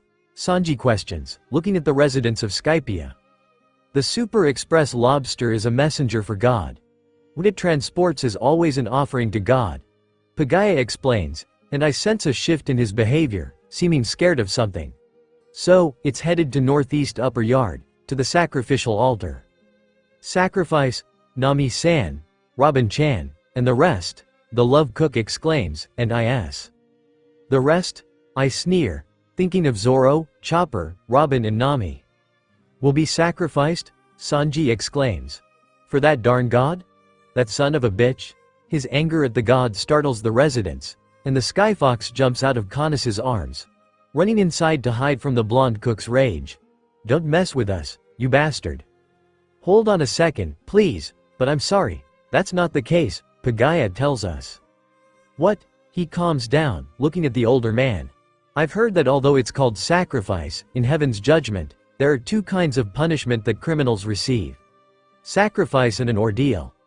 Caunus's father explains, and Luffy jumps around, looking at him and hopping off the balcony railing. They're currently hostages, so to speak, in God's hands. Hostages? Usopp quivers, his knees shaking in fear. So, the ones who are actually being judged are, the four of you. Pagaya announces, looking at us. Huh? What do you mean? I ask him. If we had some sort of map, he scratches his head. Oh, Usopp yelps, grabbing his bag. I have a map of Skypia with me. He pulls out the chart of the Sky Island, showing it to the two residents of Skypia. This one is very old, too. But the shape of the island seems correct. Pagaya concludes, looking at the 200-year-old map as we enter the living room, sitting around the couches. Are you all right, Caunus-chan? Sanji asks her, seeing how scared she looks. Yes. But, Caunus replies, hiding her fear behind her smile. Don't worry. It's them we're talking about. They're fine. Luffy assures her with a bright smile. How can you be so sure? Usopp asks him, and he looks at me. Because Big Sis would tell me otherwise, he replies. I can barely sense them, but they are alive. I inform them, closing my eyes.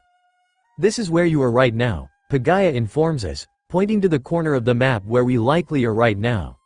The sacrificial altar is in the left upper direction, northeast. He points again at the small figure of an altar in the island's center. There's only one way to get there. He moves his finger along the way. You take the milky road that leaves this island by using a dial boat, and go across to the forest where the priests await you. Well, old guy, instead of taking the trouble of going through the middle of the island, all we have to do is go around the island by boat, right? Usopp questions, looking at the dated map. That lobster went to upper yard that way, too, right? Luffy asks Pagaya. Well, even if you can go ashore nearby, you can't get to the altar on foot, Pagaya argues, looking darkly, and I can no longer feel the others on the Going Merry disappearing from my view. The big difference between this map and the current upper yard is the milky roads that are stretched all around the island. The cloud canals that you mentioned, huh? Sanji questions, looking at the older man. Yes. I hear that there are several hundred milky roads, large and small in size, over there, he warns us. I see, Luffy muses, stretching his nose. That's why entering the island by boat and taking the milky roads within the island is the only way, the older man explains. I see, Sanji mutters, getting another cigarette. So no matter where we go ashore, the canals will block our way. That's right. By the way, there are man-eating fish in the canals. Pagaya adds, scaring the resident coward. Man-eating fish? Usopp quivers, probably wanting to stay behind. They've really covered all their bases. Sanji groans, lighting a match for his smokes. So, they're saying that if we want our friends and ship back, we just have to come in from the front. He puffs out some smoke. So that's our ordeal and, heaven's judgment? He gulps, but I think it will be a little more complicated. Yes. In upper yard, 4 priests who are strong beyond imagination await you. Pagaya informs us, and I look at Konus, who looks back in fear for us. Oh, then it's easy, Luffy announces, full of confidence. To put it simply, all we have to do is beat up those priests, right? You're as simple-minded as ever, little brother. I joke, and he looks up, laughing. This is becoming fun. He giggles, and I see the worry in Pagaya's eyes grow more intense, but I don't know if it is just for us.